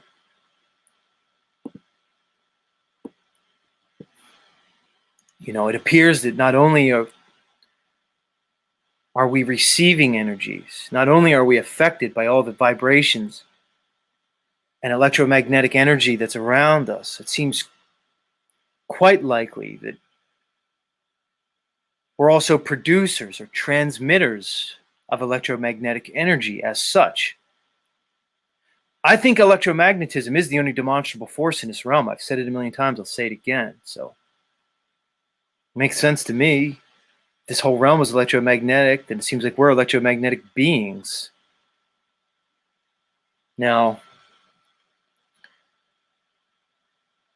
so we say, okay, we're being, you know, we often talk that we're being affected by all these energy, these frequencies around us. Well, just as likely we can affect the energy around us by transmitting our own frequency. In the field of engineering, there's a concept called a transceiver, which basically receives and transmits electromagnetic signals. That's what a radio is, guys. The concept behind radio. A radio signal is electromagnetic. A radio signal is basically just a frequency bandwidth along the electromagnetic spectrum. We just call a radio signal. It's all electromagnetism. Trinity 4 in the house. Much love, Trinity 4. It's good to see you. Trinity 4, how do you like my whole electromagnetism rap that I'm doing right now? It's probably right up your alley. Everybody check out Trinity 4. He's going out to do activism today. He's one of the leaders on the Flat Earth activist street movement. Dave, Trinity Dave, I just modded you up. You're a mod. Please feel free to drop the link to your channel in my chat for everybody. Everybody go check out Trinity. Sherry's here. She'll probably drop your link. Cool. Yeah, he agrees. Yeah, somebody, Trinity, either you or somebody drop Trinity's link in the chat. Dave, do you want to come up? Dave, do you want to come up and talk to the crowd? Prep them a little bit? Why don't you come up and talk to us, Dave? Even if you're not camera ready. You seem like a guy, you're always camera ready. Dave's a guy who's, the camera loves you, Dave. Trinity Dave. The camera loves you. Yeah, he just dropped his link. So did Sherry. I appreciate that. Dave, just give me a yes or no. Do you want to come up and kind of promote your thing today? We got 88 people watching and hundreds of people are going to watch after this. So I got a lot of guys. Yeah, Dave's in the back. We're going to get him up. Hold, Dave. Let me give you a proper entrance. We're going to get you up here. I'll hold off on my whole electromagnetism spiel that I give everybody. Just realize, guys, that you can act as a transmuter, a transducer. There's another principle in engineering called transduction. It takes one form of energy and it transduces it. I don't want to define a word by its word, but it changes it to another type of energy. You understand? So you can be an alchemical transducer yourself. Your body's electromagnetic.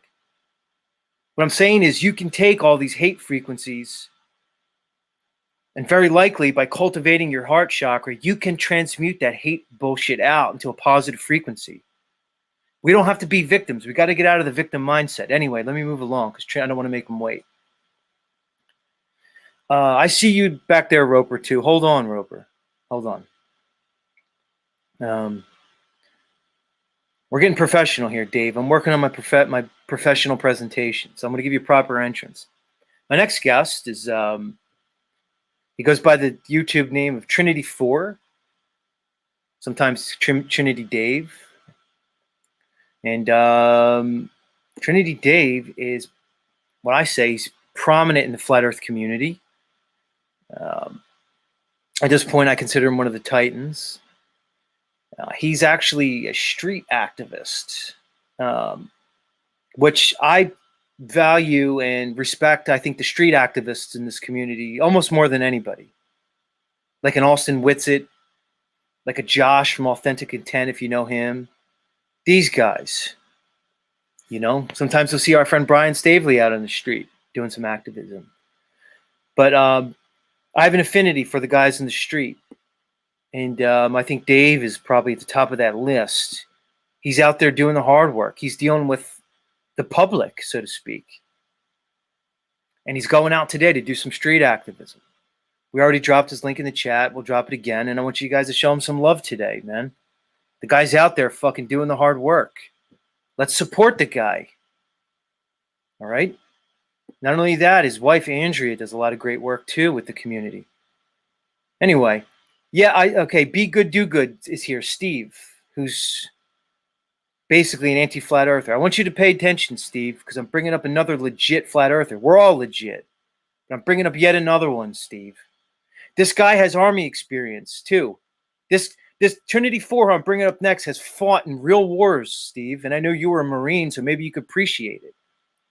So I want you to pay attention, Steve. Maybe you could respect a fellow guy of service, or a fellow man of uniform, who's actually had real life on the ground action when he comes up and tells you that the globe is impossible and we don't live in a stupid spinning space rock. Anyway, without any further ado, welcome back to the show. Our good friend of the show, Trinity Dave, Trinity4. Welcome back. Good to see you, homie. Hey, brother. Thanks so much for that generous introduction. So hello to the chat room. It's nice to be here, and it's really nice to have you remind people how important the street activism is. Activism of any kind, but I'm compelled to go out and talk about this stuff. And to the Marine, Steve, was it? You know, I wrote my book about being in tank battles in 1987. I wrote the book 9 years ago. And back then I still believed in the spinning ball. But one of the things that I cite now is that, you know, we were long range weapons. You know, we were shooting line of sight to targets at a mile.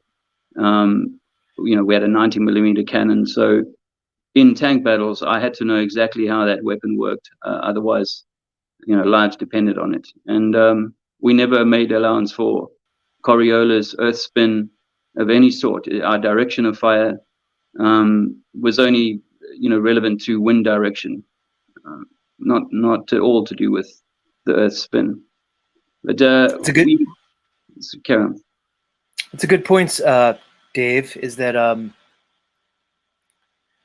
lot of people, when they want to question the flat Earth or the anti-globe theory, or the globe lie theory, let's call it, whatever, they'll often point to like the military. They'll point to things, and they'll try to use the military or advanced technology as an argument against the flat Earth. But in reality, as you and I know, when you really look at military technology, military tactics, military strategy, it all points to a level horizontal realm in a few ways. One, you mentioned the weaponry.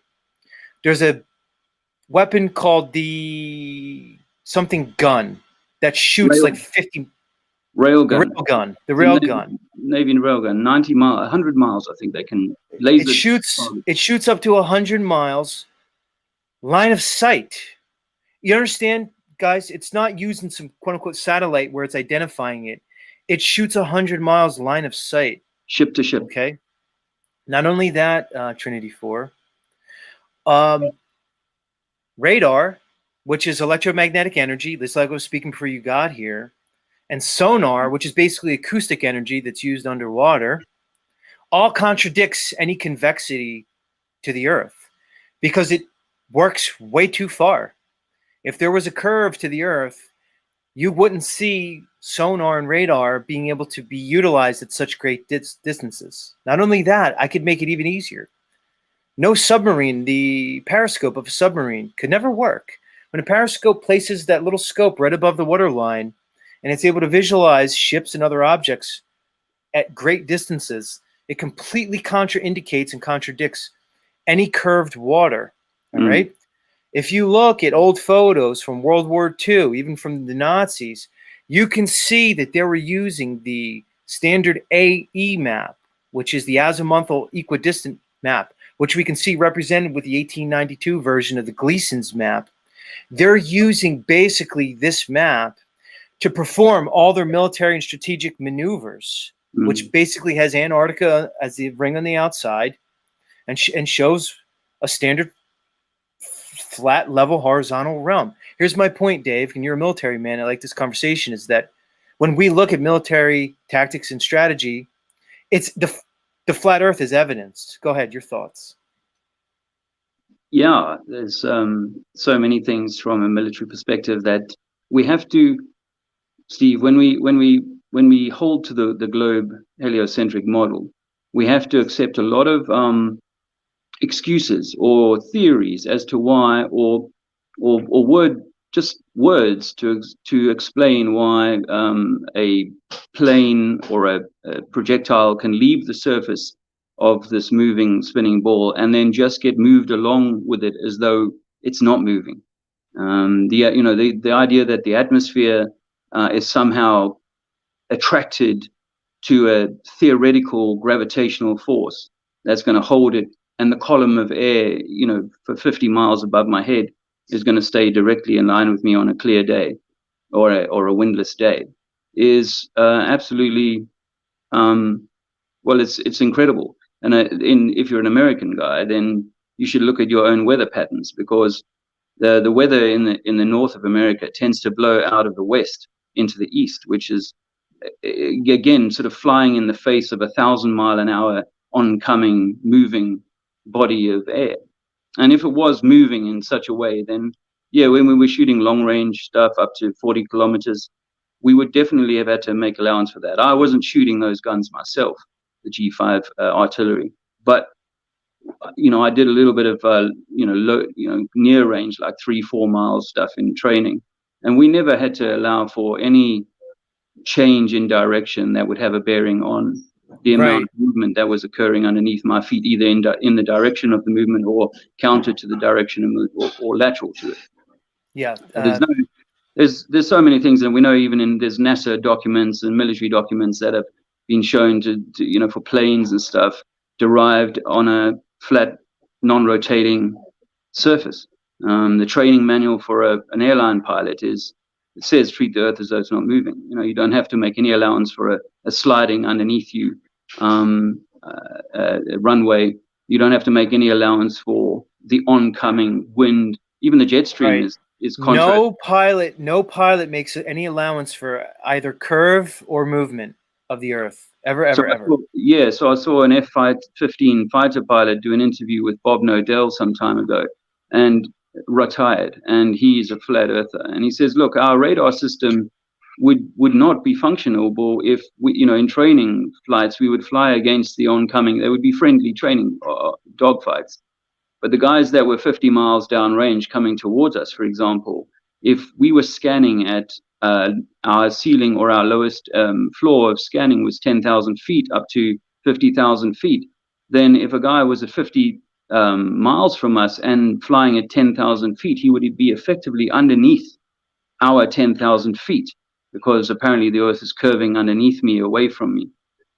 So he's absolutely certain that they make no allowance. And I've got a friend who's a Australian commercial airline pilot, and he's been a flat earther for some 7 or 8 years. You know what's funny, Dave? A lot of people, when they try to argue for the globe and against our take, is that they'll say, well, wouldn't the pilots know? Wouldn't the pilots know? And the reality is, you said the Australian pilot, Qantas is basically the main commercial, the commercial airline company of Australia. And the word on the street, Dave, just like you said, your friend who's from Australia and he's a pilot, is that many of them know, maybe even most of them, they know what the deal is. They know there's no curve. They know there's no globe. But people say, well, why don't they speak on it? Because there's consequences. If you're a pilot, you just can't come out and say the globe is bullshit and the earth is flat. But I'm sure as they're sitting around talking with their friends, having dinner with their family, they talk about it. People from the quote-unquote southern hemisphere seem to be very aware. The population, I think, seems to be more in tune with this whole globe lie than some of the people from the northern lands. So I do agree with that. And just back to the Coriolis thing, guys. Coriolis is completely absurd. I want everybody to think about this before we move on to next topic with Dave, is that how could Coriolis affect the trajectory of a bullet, which is traveling at very high speeds, but yet have no effect on a hot air balloon or a helicopter or a butterfly? Do you understand what I'm saying, guys? It makes no sense. It would have orders of magnitudes greater effect on those things than it would on a bullet. Get what I'm saying, guys? You just were lied to. That's it. It's plain and simple. You can do all the mental gymnastics you want to try to justify these things. You could either do that, or you could use your God-given reason, logic, your God-given sovereignty to critically think about the world around you and make some clear decisions about where you live. Okay. Anyway. See, the best man at our wedding, he's a private pilot. He flies at 42,000 feet in private jets. And we fell out over flat Earth from 2015 onwards. And we don't talk to each other now. But he's totally thinks that he's seeing curvature, and that the Great Circle Route and all of these things have been explained to him by his trainers. And so he can't challenge that. And it has something to do with Stockholm Syndrome, or one of these conditions where it's just too great a leap to say, the people that I trust, the authorities and so on, are lying to me. And Andrew's just talking from the side there, it's trauma ultimately. And that's why I think for some people who've been looking at flat Earth from I'm not going to open my ears and eyes to really hear the argument. I'm going to come up with straw men rather than actually, okay, these are intelligent sounding people. I'm going to give them a little bit of time of day, So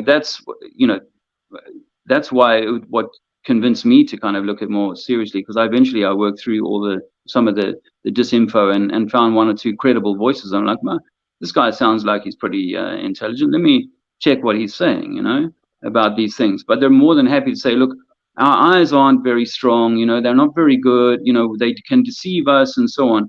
But then when you say, but it's your eyes that are telling you that the ship's gone over the curvature there at 3 or 4 miles from the beach.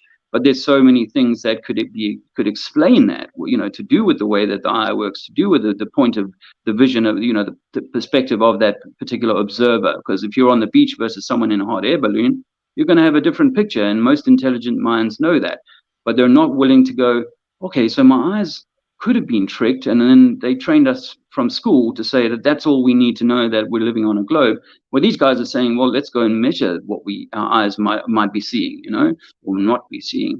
And they won't go and do that. They won't honestly go and do that. And they'd rather just sit on a defense with a net, or find a National Geographic doc. I get this in the street. People say, oh, I've seen a flat earther debunk, flat Earth because he tried to shoot a laser into another hole from a distance, and you're having to explain all the variables. Right. You know what it is, Dave? Dave, here's the way I look at it, dude, is that the terms that always come to my mind are confirmation bias and cognitive dissonance. Because what I think is, like cognitive dissonance, let's go with that. When you're presenting when someone is being presented with information that contradicts their belief system, or things that they hold as true, in an effort to preserve basically their identity, because we define ourselves. We identify with our beliefs. We identify with our worldview, the paradigm through which we see the realm. And we build an identity around it. So what happens is when somebody like Z or Trinity Dave, Trinity 4 comes along, and we present them with information that's challenging, we're basically challenging their identity.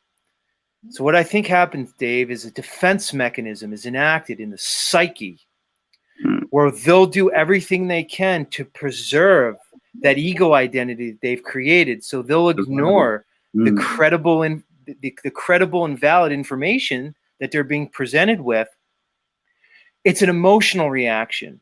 And then they're basically they're choosing to live in a fantasy at that point, because they're basically even unconsciously saying, I would rather live in a delusion, live in a lie, than face the overwhelming truth and fact that I've been deceived on such a high level, that I've been deceived with on such a mass level, that the magnitude of the deception is so great that it's almost psychically too much for them to handle. So they'll choose to reject the information and live in their ignorance. But there's a problem that happens with you people when you're presented with that. It's because it's one thing to be ignorant, but once you're presented with the facts and you choose to ignore them, you've now become willfully ignorant. And now you're basically, you're making an energetic exchange. And I think in some way, you're selling off a piece of your soul when you do that, because you're saying that the things that I have in this world are too dear to me, and I would rather cling to my identity. And through this identity, I have whatever, my house, my wife, my job, my friends. I'd rather hold on to these earthly things than embrace truth for whatever it is. Go ahead. Floor is yours, Dave. Floor is yours. Even homeless people struggle with with letting go, and it may be that the damage to our soul has already occurred such that we can't let go of that. So it's a give me the boy and I'll give you the man. That's why they traumatize us in the first 7 years, and then we're clinging on to various things. Is that Francois Lagrange? This is That's your buddy. Your buddy's here, Dave. That gave me housing and a car in South Africa. Right. So so you stayed with Francois Lagrange in South Africa for some time, right? That's right. A few months we stayed there. He came. How was the experience, man? It was cool. I mean, I think Francois and I are on the same journey, but the experience was let's say also challenging, because it we're both let's say our own men, and I think that every man should be his own master. But when you live under someone else's roof, then you got to live to their kind of way of living. You know what I mean? So I love Fair enough, Dave. Yeah, I love Francois, and what he did for me can never be forgotten, because he drove all the way 4 hours down to the beach to find the homeless people that he'd seen on my old channel when I was doing those street activism down there, and he picked me and Zizi and Andrea up and took us back to his farm, gave us some money, got us a car. Between him and his brother, we ended up having a car for months. We were able to do so much good work in South Africa, and so Francois is he's going through his own journey because he's lost his farm. The banks took it away from him. His wife, it's a whole lot of shit that he's like working through himself. But this is the path to working out our trauma, because you see, this is what happens. I think we've all been traumatized, and just that we find flat Earth doesn't, as he says, it's the kill shot, but it's also the starting gun for you to begin to attend to the trauma. And part of that is the realization eventually that this is not a material realm. This is not a material world like people think it is, rocks and stones. It's all light. It's all frequency. It's all vibration. And it comes back to what you were saying. I didn't hear much before I came on live. I was only listening a minute before I commented. But I see it all as an electromagnetic universe, that we're all connected to that there is dark energy and light energy that sort of coexists here, whether we like that or not. But I feel like that my journey is to alchemize, balance the dark and the light that's within me, and each of us have dark and light in each of us. And it's the micro and macro, as within, so without, so within, so, as you know what I mean. And if we can create a world in us that is in harmony, electromagnetic balance, not too hot, not too cold, then we will alchemize for our own journey. Now, there's people say, why do you bother with the street activism? It's not your journey. But in a way, I think it is my journey to be a voice, to try and inspire some people, to encourage people to kind of do their own work. And this is where I am with my friend Francois. He's got all his own work to do, as well as, doing the bit of trying to, he wants to set up a shop that's on a busy road. I think it's called the R33. He's got a shop there. He wants to call it the Blue Dot Flat Earth Shop. He's trying to encourage people to wake up to flat Earth and stuff, and do all of that work, which has been my journey as well. Is you get out in the street and you're doing all of this work and talking to people about doing their shit, getting their shit together. But the big question is, am I getting my shit together? Is my house in Right. order? Let me ask you this, Dave. Like we have a friend here in the chat, YOLO Swaggins, and you're a street activist, so you're aware of all the questions that we get. And he asked a question, which is one I get all the time. He says, "Why are water drops round and not flat?" Okay, now I always say this is like, again, YOLO. When people ask these questions, I don't see this, Dave. I see this as a defense mechanism because it's an obvious false equivalency on its face, right? And anybody with logic or reason would know that. But people, I think, tend through their emotions, they'll ask self-justifying questions, or questions that basically are, to me, again, evidence of defense mechanism in some way, because it's if they can't see the difference. But I'll answer it honestly, YOLO. If you're trying to say that because a water drop exists and that they're round as they're moving and falling, that somehow justifies a globe in which trillions and trillions of tons of ocean water are sticking to the outside of a spinning ball that's going 1,000 miles an hour at the equator, you can obviously see that that's a false equivalency. But, if I'm just going to give you the straight answer, it's water tension, right? And when you look at fluid dynamics, water tension versus how water exists when it is in a standing body of water at rest. There's two different things.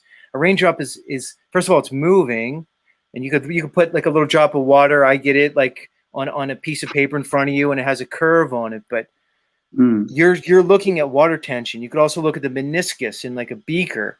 But the reality is, YOLO, is when we examine large bodies of water, you'll find that they lie level and horizontal. They show no convexity whatsoever.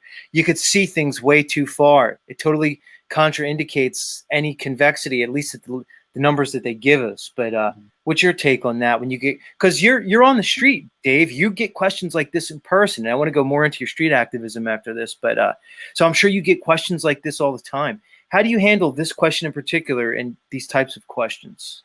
Yeah, I could go both ways, like you did, one on the false equivalency, but normally I'll just say surface tension. And in the case of a droplet falling through the air, then it's acquiring friction.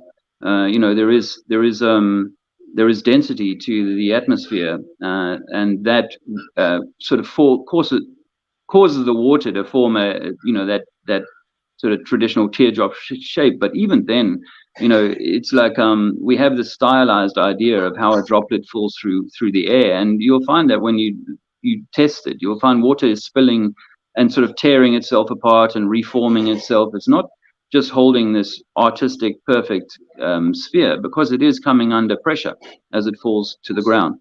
And then once it falls to the ground, it will lay level. There will be some surface tension or a meniscus on a lake or a cup or whatever, but it's really over any body of water, it's always going to find itself. We're going to find it measurably level. Now, the reason why people come at you with that question is typically they've been seeded with that question by the Professor Dave Dupers and people like that. So I do hear, in the 5 years I've been on the street, I have heard the evolution of the naysayer. Right. And I hear what they say on some of these. I try not to watch too many of these annoying trolls of the globe religion, but I do hear similar questions, and sometimes I'll listen to these trolls because simply so that I know what questions that are going to come at me, because this is where people are at, is that they're being told what to say. the other is that, you know, some people are not as smart as they think they are, or we give them credit for. For me, as a globe believer, I understood, you know, surface tension, and concavity and convexity. I understood these things, and so for anyone who understands those things would also know that these are only to do with a tension that's occurring, and oftentimes only in the very smallest of examples, nothing over any body of water. Right. Let me ask you this, Dave. Why don't you talk to us about some of the challenges and rewards of your street activism, dude? I mean, because you're on the ground, you're on the street, and you're talking with people face to face, not here in the metaverse. Why don't you bring us into that world, man? Why don't you give us an idea of your experience with this? The hardest part is probably actually going there and getting set up, because I'm often putting chalk on the road or on the sidewalk and putting banners up somewhere, and I'm expecting some official dumb to come and, you know, give me grief or tell me I can't set them up there or whatever. I've had all sorts of that type of thing. But the hardest part probably, once I'm in my flow, it's you know, it's like being in battle again. You know, I won a bravery award for my actions in combat, and you know, because when I'm in it, I'm completely in it. But probably the hardest part is the rude stuff. You get some pretty rude comments thrown at you. People aren't willing to stop and have a chat. They just want to say something, and that you know, rude. And that's evolved a little bit in the last few years. You know, oh, it's the flat earthers, or I don't know. You know, they're not surprised by that, like they were in 2018. By that, you know, there wasn't really anything out in the mainstream in 2018 about it, so people weren't prepared. Now, yeah, there's those that are preloaded. Like the other day, I met a guy who, I'm using some old banners that we had at the moment from 2018, and they highlight Eric Dubay's 200 Proofs. And because his name's on this banner, this guy's like, oh, I've read Eric Dubay. He says the Holocaust this and blah, blah, blah. I'll be careful what I say. Right, right. And I said, look, I think there's a possible different version of history, you know, and it may not be that, you know, the bad guy is the bad guy and the good guy is the good guy. They may be all eating from the same table, you know. They're just actors playing different roles. It could be as you know, just in sort of bare terms, that it could be like that. And he was going off on one. It's actually on video. It was in a town called Guildford. I went there 3 days on the trot. I think it was on the second day. No, first day. I'm sorry. So yeah, it was the first day I was there, and this guy just goes off on me, and he comes back 2 further times for more bites of the cherry, calling me a racist, and out loud in the town, this guy's a racist, right? He says this about that, you know, things, and so that's, you know, that can be a bit difficult. Yeah, that can be. Although that one was more interesting. And then on the other side, you know, sometimes I'll see the penny drop. I was in Canterbury the other day, and I saw a few pennies dropping, and one guy was like, wow, I've never, you know, I've heard about this flat earth thing, but I've never heard it from this angle. And particularly when I throw electromagnetics and divinity, our connection to something higher, there's a lot of people, particularly women, who will go, okay, that I can kind of get a hold of, and that's something interesting. So, you know, having an effect on people such that they are motivated to go and do the research for themselves. That's the best part. You know, what it leads to further down the line, it's hard to say. But one of the side benefits, or the benefits of this work, is that because I get to do it on YouTube, you know, I've been supported by subscribers from my original channel. I had a few more subscribers back then. And now, you know, I still get some support, although I'm going to a town nearer me today because I don't have enough fuel in the car to get to a further town. So we're you know, we're still looking for support. There is a Cash App on my channel, and PayPal, if people want to help us out with this. But I do go out as often as I can. And I'm planning this summer to do as much, quite a lot of dates, quite a lot of cities, different places around England. Let me ask you this, Dave. Let me ask you this. Based on what you just said here, why are you so passionate about this topic? What makes you do what you're doing? Flat Earth is like the gateway truth, for me. And I think that it's such a slap in the face. I know that we could talk about COVID, talk about 9/11, we could talk about... Right, because Dave, here's the thing. I don't want to cut you off, but people will say to me, why do I keep on the flat Earth thing? Aren't there more important things? I hear it all the time. They'll say, there's more important things to focus on. There's more important things to focus on. I just don't think they understand the topic, but I could be wrong, because I see this. They'll say, why aren't we focusing on the tyranny? Why aren't we focusing on, C-19? Why aren't we focusing on the... And I always say like this. I see freedom as a spiritual thing, as a mental thing. You need to be free in your mind first. You need to be free in your soul and your consciousness. And I do agree with you that this is the gateway to the awakening, because if I can show you that you've been lied to about where you live, I know what it did for me when I had that understanding. And I saw how my consciousness opened up and I was able to see other things, right? And there's a spiritual element to it, because once you realize that you didn't evolve from pond scum, which is implicated in the whole heliocentric lie. I believed. Right. Once you realize that very likely you live in a place that's a creation. Yes. And a creator is the creator's implied in and through the creation. The creator is evident in the creation. So here's my point.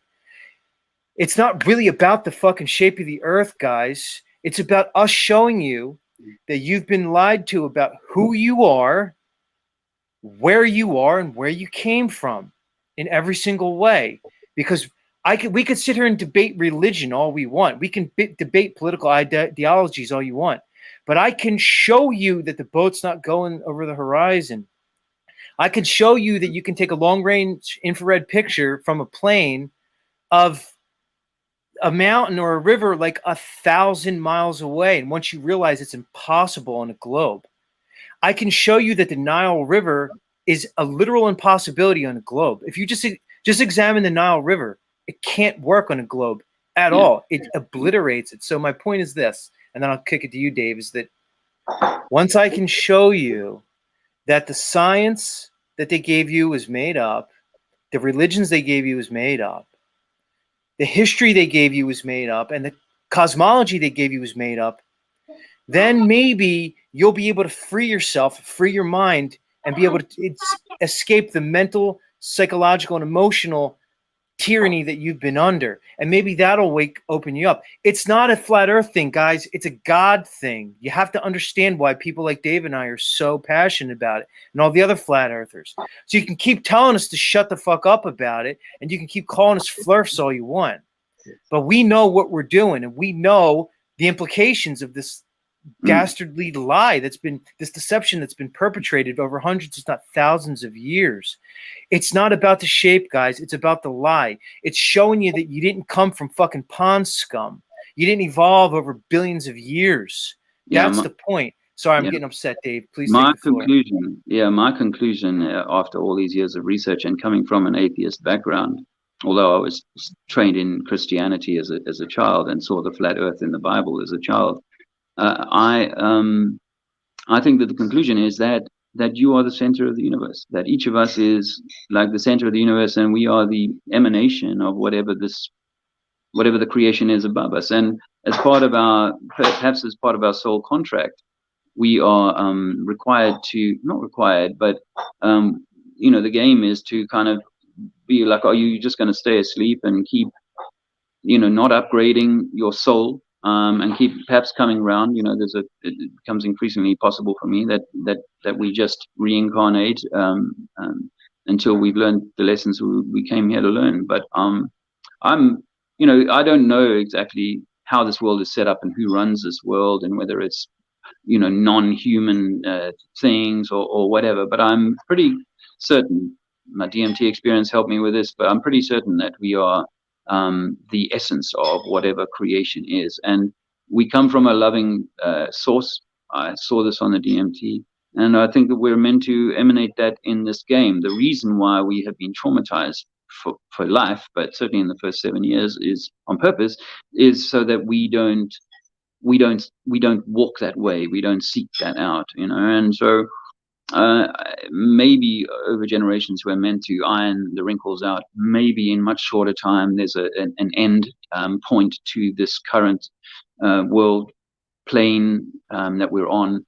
But whatever the sort of future holds, I feel like we're meant to walk this way, as men of honor, honoring our creator, our creation, and our own creator, our individual creator essence, which is, yes, meant to be at the top of the pyramid, at the center of the eye. And that it can't be more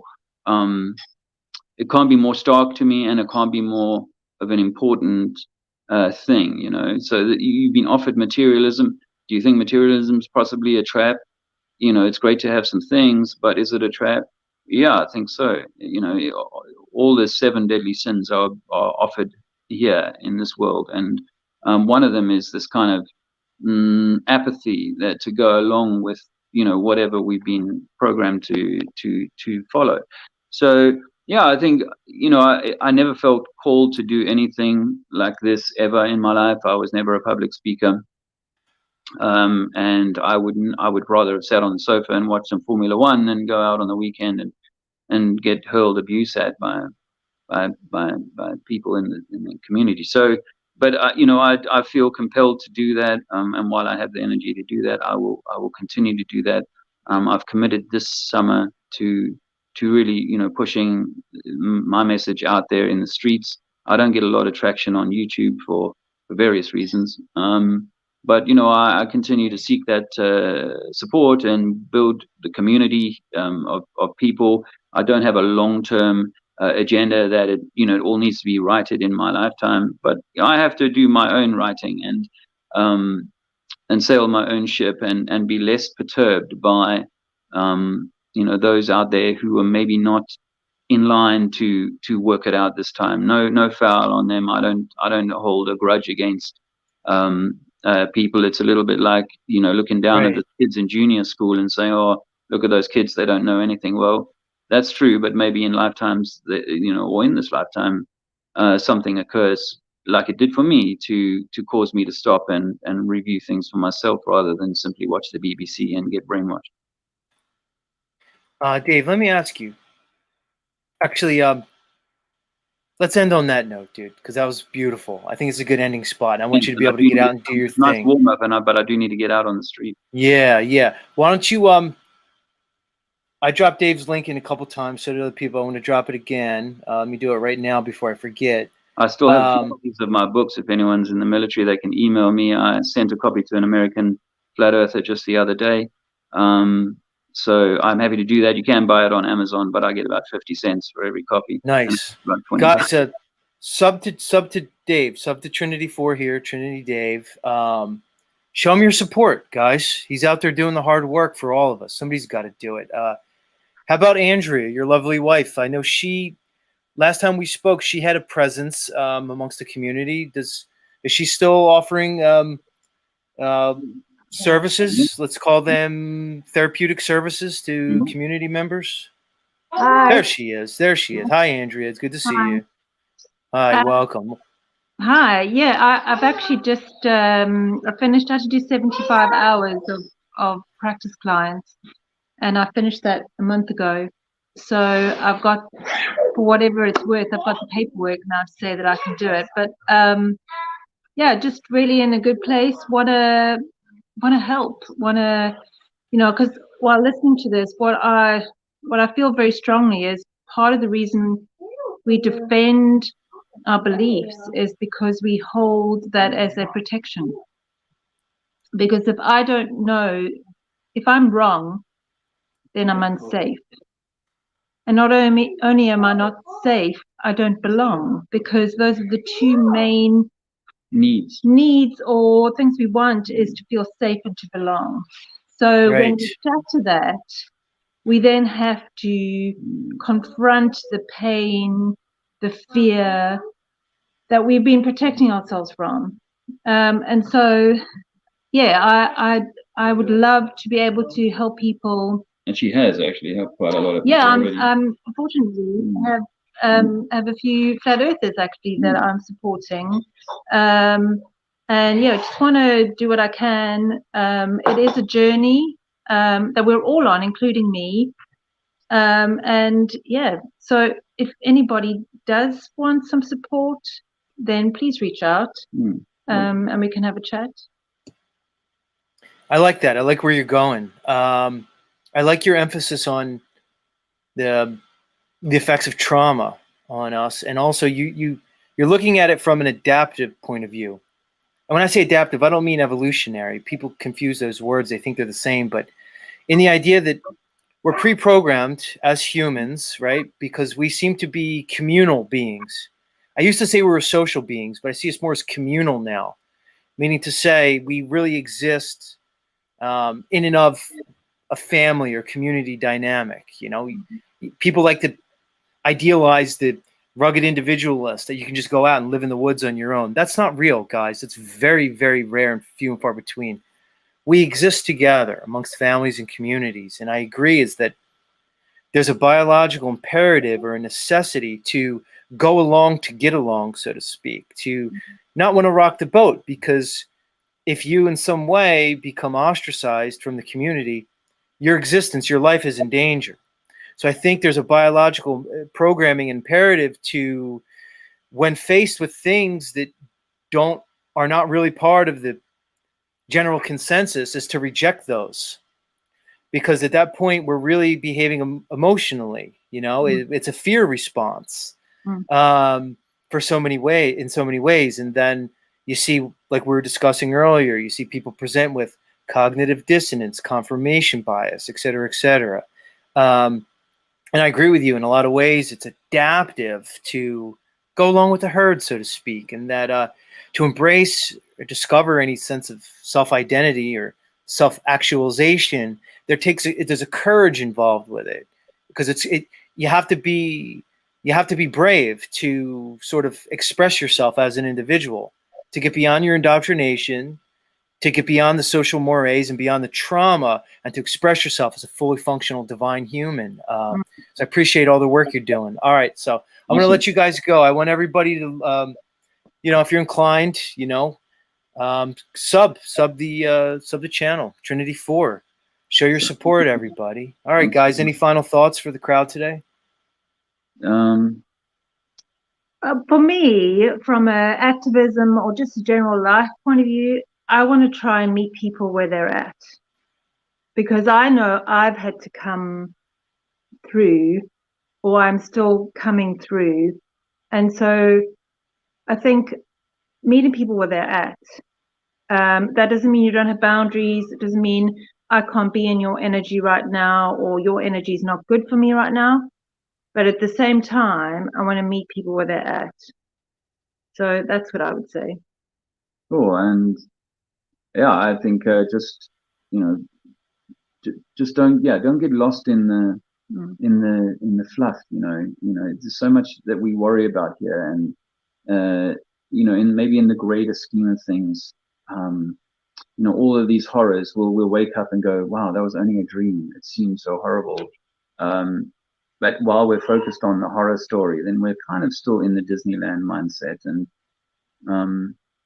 I want the world to be a beautiful place and so on. That might be a bit kind of idealistic, but I would like that. But I'm also aware that I can't change the world.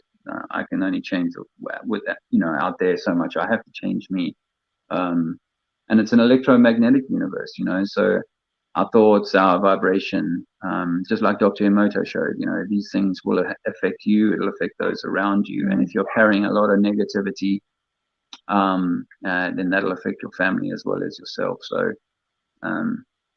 we got to be walking towards that more loving connection with ourselves, and with the world out there, despite it being, a testing place, particularly if you're trying to speak, or to wake, or to get those around you to see the truth of this reality.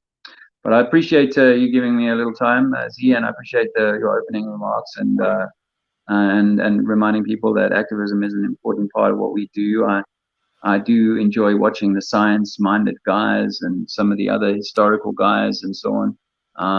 Friend of mine, Martin Lika, Flat Earth British, has been hanging out with a guy called Jason Brashears at Archaics, and they've been making some good noises together. And I agree. I like that. I like that collaboration, Dave. But we've been having a little debate here on the Z Show regarding our friend Archaics. Maybe you could weigh in on it. So here's the debate. Let me give you the preamble first.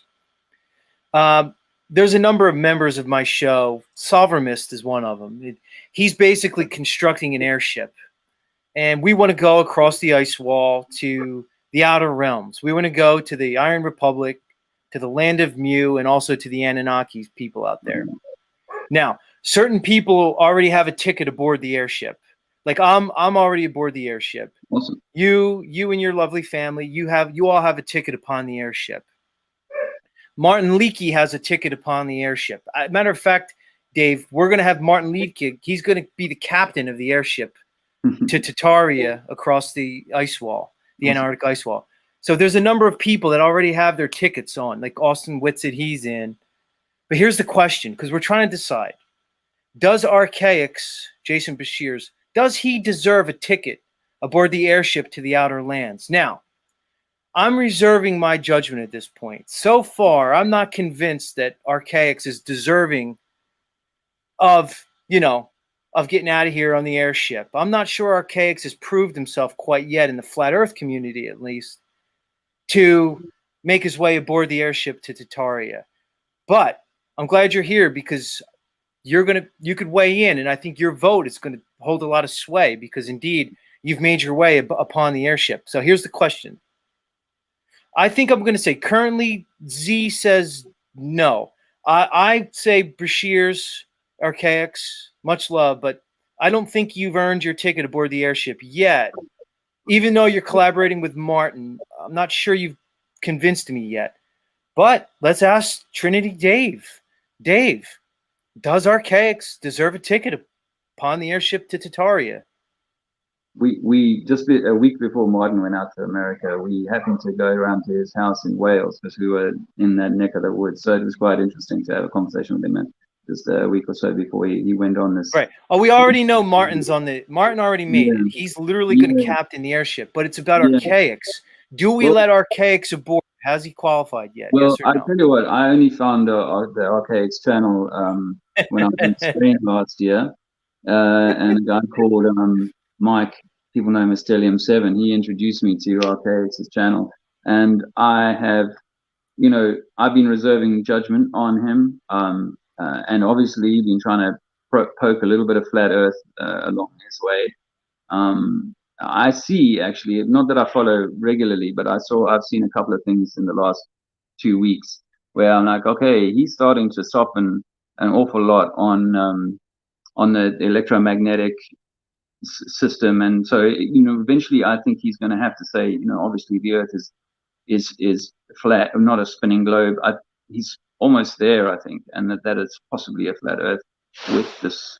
Okay, so Dave, it seems like you're being political, which is good for you. You have a future certainly as in the whole whatever the new culture, the new society that forms from this whole movement that's taking place. I think you have a bright future ahead of you in the flat Earth political realm because that was a very political answer. So I would leave him on the bench for now. I'm not saying that I've got a golden ticket. I'm not saying I've got a golden ticket for Archaics yet, but obviously he's an incredible mind with a huge amount of research. Right. No, I'm not sure about the backstory, whether that's even legit or not, but I don't. We all have a history, Dave. Everybody has a history. Yeah. In reality, somebody's history shouldn't even, because people say that to me, that they bring up his history and he served jail time for certain thing, whatever. But either way, shouldn't take away from his message. Oh, sorry. Go ahead. I don't want to undermine the guy, but I wasn't in the beginning when I was like, okay, is this guy military? Is that a real story? Is it legit that he was in prison? It may be, and I don't want to because people do talk shit about each other, and it's easy to do when you're not in front of that person, So Right. I don't, but that's that was my honest thinking about it. But yeah, Right on. I've been forced to listen. Well, I've been just, I've decided to listen to him a bit more in the last few weeks, and I have to say that I think that he, when he comes, because I think he's going to come around to it. When he comes around to it, he will finally be able to distill all of his incredible encyclopedia through that truth. Because one of the things I thought about when I first listened to him, and why I didn't give him too much airtime, was that, like, if you haven't distilled your subject matter through that flat earth gateway, then you don't know, you might be repeating stuff that good authors from 300 years ago who were also believing that, or even possibly books that were created to create the narrative, because our historical narrative is so skewed, that he won't have the insight to discard or cleanse certain information on the back of this, truth about this electromagnetic reality. But I think he was talking to a guy called Bro Sanchez about, and Bro Sanchez is all about the electromagnetic, universe. He was talking to him about Right. that, and I thought, wow, that was he was talking to Austin Whitsitt the other day. Yeah. And I know these guys don't necessarily all agree on everything, but it certainly seems to me, I don't know whether it was the Martin Luther effect, but there's been a whole slew of softening into, the flat earth type stuff. So, I think that, give it 6 months and I might have a clear answer for you on that. Fair enough, Dave. Fair enough. Can I give just a small perspective? I think we've got to be mindful that we don't hold anyone up on a pedestal because that person's always going to disappoint us. That goes for anybody. That goes for anybody, because I think we're all just trying to find our way. For me, when I listen to him, there's a few things that I feel are missing. I think is incredibly incredible information, but what we need to remember is it's still very much of the mind. And for me, there is the body, the heart in particular, that is a very important part of this technology that we have. That we're all on a journey to heal, alchemize, come home to. In Chinese medicine, the heart, the Shen, is spirit, it is God. So for me, the truth is written on our heart. And so I think that all of us need to learn, but take that information that we learn and we have to alchemize it. We have to embody it. We have to make it our own if it applies, if it resonates. So be mindful not to, because we see this, a new person comes along, they've got all this information, we put them on a pedestal, they all these followers, it's like he's the man, he knows it. I say man, it could be women. He knows that he's got all the answers, he's right. What did we say earlier? If I'm wrong, then I'm unsafe. So he's right, he's got the answers, he knows what's going to happen, he knows for sure, and then we're disappointed or we're let down. Or so be mindful, like we need to start to trust and listen and hear our inner calling and voice. Right, exactly. That's what critical thinking, guys, comes in. We're basically, when we existing in this realm, we're being exposed to information in all parts. When you're hearing things, it's basically information. You're encoding certain stimuli. You're interpreting it as sound. When you're seeing things, you're encoding certain stimuli that you're perceiving as sight. So everything is just information, guys. So when you're exposed to any information, it's incumbent to use your God-given sovereignty and use that to think critically and evaluate things, not just follow people for whatever reason. So I definitely vibe with what you're saying there. And 100%. the teacher should want the student to right. Only visit, here's my information and now carry on, go on and do your own thing. But what we tend to do is get into a fandom kind of thing. But no, props to Archaics. Well, to also Jason. Yeah, remember, shout out to Archaics. We love you, Archaics. It's just there's remember certain parts of the community that aren't quite ready to, as we say, we're not ready to hand you the ticket, But anyway, we're gonna Archaics. Look, apparently, Dave, we have until 2046. According to Archaics, everything's gonna be cool until 2046, and then apparently the shit's gonna hit the fan. So he's got time to sway us and change our mind. But Yeah, I don't let really you like to follow go dates. ahead. I don't really like to follow like dates. I've already done that enough times, and I'm not going to get caught up in a dating thing. He could be right on that, but equally these dates could come and go, and people will just move on. The bandwagon will move on, but you've given 10 years of your life to a certain countdown, and I'm all for I see mud floods, I see epoch events and so on over our history, and I suspect therefore that there's more to come in future, but we need to be in living this life now in the best way that we can, because the tsunami could come tomorrow, and it may never come in your life. Right, exactly. Like the Bible says, you're not going to know the time, but you're going to know see it in the seasons, or however that goes. You know what I mean? You're not going to know the time of day when it's going to happen, but there's signs of the seasons that we could look at. There seems to be a lot of signs around me. I mean, it seems like we're at least entering some type of transitional period for whatever it's going to be. But all right, much love, Trinities. It was great having you here this morning. Again, everybody support their channel, support their stuff, guys. Much love, guys. Andrew's got a channel, The Trinities, so you can always go and have a look. The Trinities, so that's the second one. Okay. Yeah. The Trinities. The Trinities. And that's good from us. Have a nice day, guys. All the best. Much love, y'all. That's the Trinities, everybody. Coming at us. Dropping the knowledge. It's good stuff. Good stuff. You guys seem like you're pretty active in the chat there. Mitch couldn't get over the fact that Dave doesn't have gas, and he was asking. Mitch, you started looping on the gas thing. It seemed like you were missing everything. You just kind of latched onto that. Much love, Mitch. RT was in the chat for all you people following along at home. RT, where are you, RT? I'm putting it out there, RT, to everybody on my channel. Again, I'm going to put it out. I'm inviting RT to be my co-host for the day. So far, he hasn't taken me up on the offer, but we appear to have made at least some inroads here this morning because RT showed up here in the chat. So I see RT, baby steps. We'll get there, but the invitation remains, RT. This is an opportunity that I don't know how you're going to just let go by, RT. How are you going to miss this opportunity? You get to be co-host for the day, dude. The whole show. I think it's going to be gold.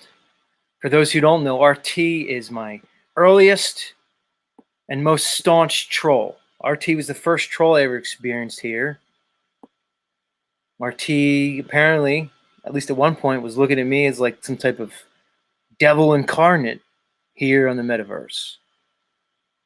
But strangely enough, it seems as though he has softened his stance a little bit, much like Lori Chavez, which I think we could just show and serves as an example to everybody that we can get by our differences. We can grow in the experience consciously, spiritually, emotionally, and otherwise. Right, Heidi. Heidi, do you think RT is going to take me up on my offer? I've never offered anybody else the co-host position. Not even Rob Cleveland. But I'm offering it to RT. We want to show the world that former adversaries can come together under the umbrella of love and acceptance. Right. Lori agrees with me. Heidi doesn't think you're going to take me up on the offer, RT. We're going to work on it. We're going to put it out in the ether. We're going to make it a goal of ours in the Z Show. Trish says RT thinks I'm a spoiled brat. It's all right, Trish. I know you're not a spoiled brat. That's all that really matters. Let's bring up Roper overbearing. He's been waiting patiently backstage. You still there, Roper? I see you. Get ready. You're about to come on live. Roper. Let's see what Roper has for us. He's intent on getting on this morning. He waited through that whole last segment. Yeah, Roper. I don't want to make you nervous, dude, but you better have something good, dude. It's tough to follow Trinity Dave, dude. I'm surprised you're still here, actually. I wouldn't want to follow Trinity Dave. You know, that's the expression, you know, tough act to follow. So, I don't know. I'm kind of already setting you up for failure, Roper. Sorry about that. I should probably do better as a host. I shouldn't just literally just prepare my audience for a segment that pretty much has no chance of going anywhere, but who knows? I don't know. Let's bring him up. Roper, welcome back to the show, homie. You're another Charles Kuralt. It was a great interview. I appreciate that. Roper, what I'm going to do is I'm going to go through. Yeah, I'm going to go through my shows. And I'm going to pull the interview segments out. What do you think? Should I post them as like separate videos on my channel? Oh, what do you hell no. think? Yeah. Oh, you could. You could. That's a good idea. Anything to build up your. Yeah. Build up Let's ask the chat. Let's ask Uncle Rick or Moose, who's the producer. Should I go through and pull my show segments out, put them as videos? I don't know. I don't know why not. That was actually a pretty good interview. And they're from South Africa. I used to deal with a guy from South Africa when they were tried to help him out. Actually came over and visited while they were taking over his farms, and he was looking for help. And I had set him up with a few people down in Texas when I was from there. Who's this, Roper? Who are you talking about? Who are you helping to set up? This was about 8-10 years ago online. One of the people he's talking. Dave? No. This was in South Africa. It's been about 10. They had the apartheid deal. They were taking over people's farms. Yeah. Over there, and he was just coming over, and I had known it. I didn't get to do anything but set him up with a few meetings and stuff from people he was just trying to raise money because they were literally, that's all they could do to fight. I don't know how he ended up. He ended up going off the end. He was doing pretty good, so I don't know if he rescued his farm or not. So it's, it's a weird world. At least, that guy, they're from South Africa, right? What was that? The people you interviewed, are they in South Africa? Not currently, but they've been there. I think he's lived there a few times or something. I'm not familiar with his whole backstory, but yeah, they've been down there. They what's his name? LaGrange is always here. They stayed with LaGrange. It sounded like they have an association. Yeah, Nuba wants me to cut my shorts. I think I should do that. One of the things they're trying to do here is enact the Kyoto Agreement that Biden signed the other day and get rid of methane. Cow farts are dangerous, unbelievable. But, apparently, China and Russia didn't sign. Yeah. Mm-hmm. Which is funny, Roper, because they tell us about this global warming, these greenhouse gases, methane, carbon dioxide. But I don't know. It kind of seems like they also told us. Here's the thing, Roper. It seems like every time a volcano shoots off, it pretty much eclipses any amount of greenhouse gases that we could ever produce. I guess my point is, I don't know. It seems like here's the thing, Roper. I'll put it like this. Then we got to end the show, dude. It seems like they're constantly trying to keep us in this feeling of like shame and guilt. Like we need to feel shameful, Roper, just for being human. It's like I need to feel guilt, or whoever. Like say you have a family, right? And you got to go feed your family. You got to get in your car and drive to your job. Well, they're trying to make you feel bad that you're driving your gas guzzling car to get to your job. They're making it seem like it's your fault, right? It's always got to be our fault, right? That's a job description now. It's called a politician. Right. And you know Right. what? If you remember, if you were in school, do you remember they told us that Venus was 600 degrees? Why was it 600 degrees? Because it had this cloud covering on it. I thought they're trying to cover all the clouds up with these trails and crap. But aren't they going to make it hotter? See, they're not consistent with anything, any of their sciences or nothing. You know. Well, go Roper. First it was global warming. Now it's climate change. It's whatever they No, want it it was to global be. cooling before. It was global cooling Right. first. You It's may not whatever be they old want enough. it It to was be. it was global freezing. We were all going to Right. freeze. They're so All right, full of Roper. bullshit. We're And gonna the people have close. have memory of Hold on, butterfly. Okay, good interview. Thanks. Trying to You have rain. a good one. Love you, Roper. We're gonna close it up. Much Blessings. love. Come back and talk to us soon. All right, everybody. That brings us to the end of another mind-bending, mind-altering, exciting journey. The journey that is the Z Show, the show that truly never ends. We did a lot this morning. We even built bridges. Laurie Chavez is here. So's RT. Two of my biggest haters. They now find themselves opening their hearts and minds to the Z experience. Much love, everybody. Who's live? Do I give Yurt Fellow a promo? Yeah, I'll give him a promo. I think Yurt's live in a thought experiment. All right, everybody. Yeah, Lori, much love. Much love, Lori. I appreciate it. We're all coming together. Hands across America, everybody. All right, everybody. Peace out. See you tomorrow. Same time, same place. Adios.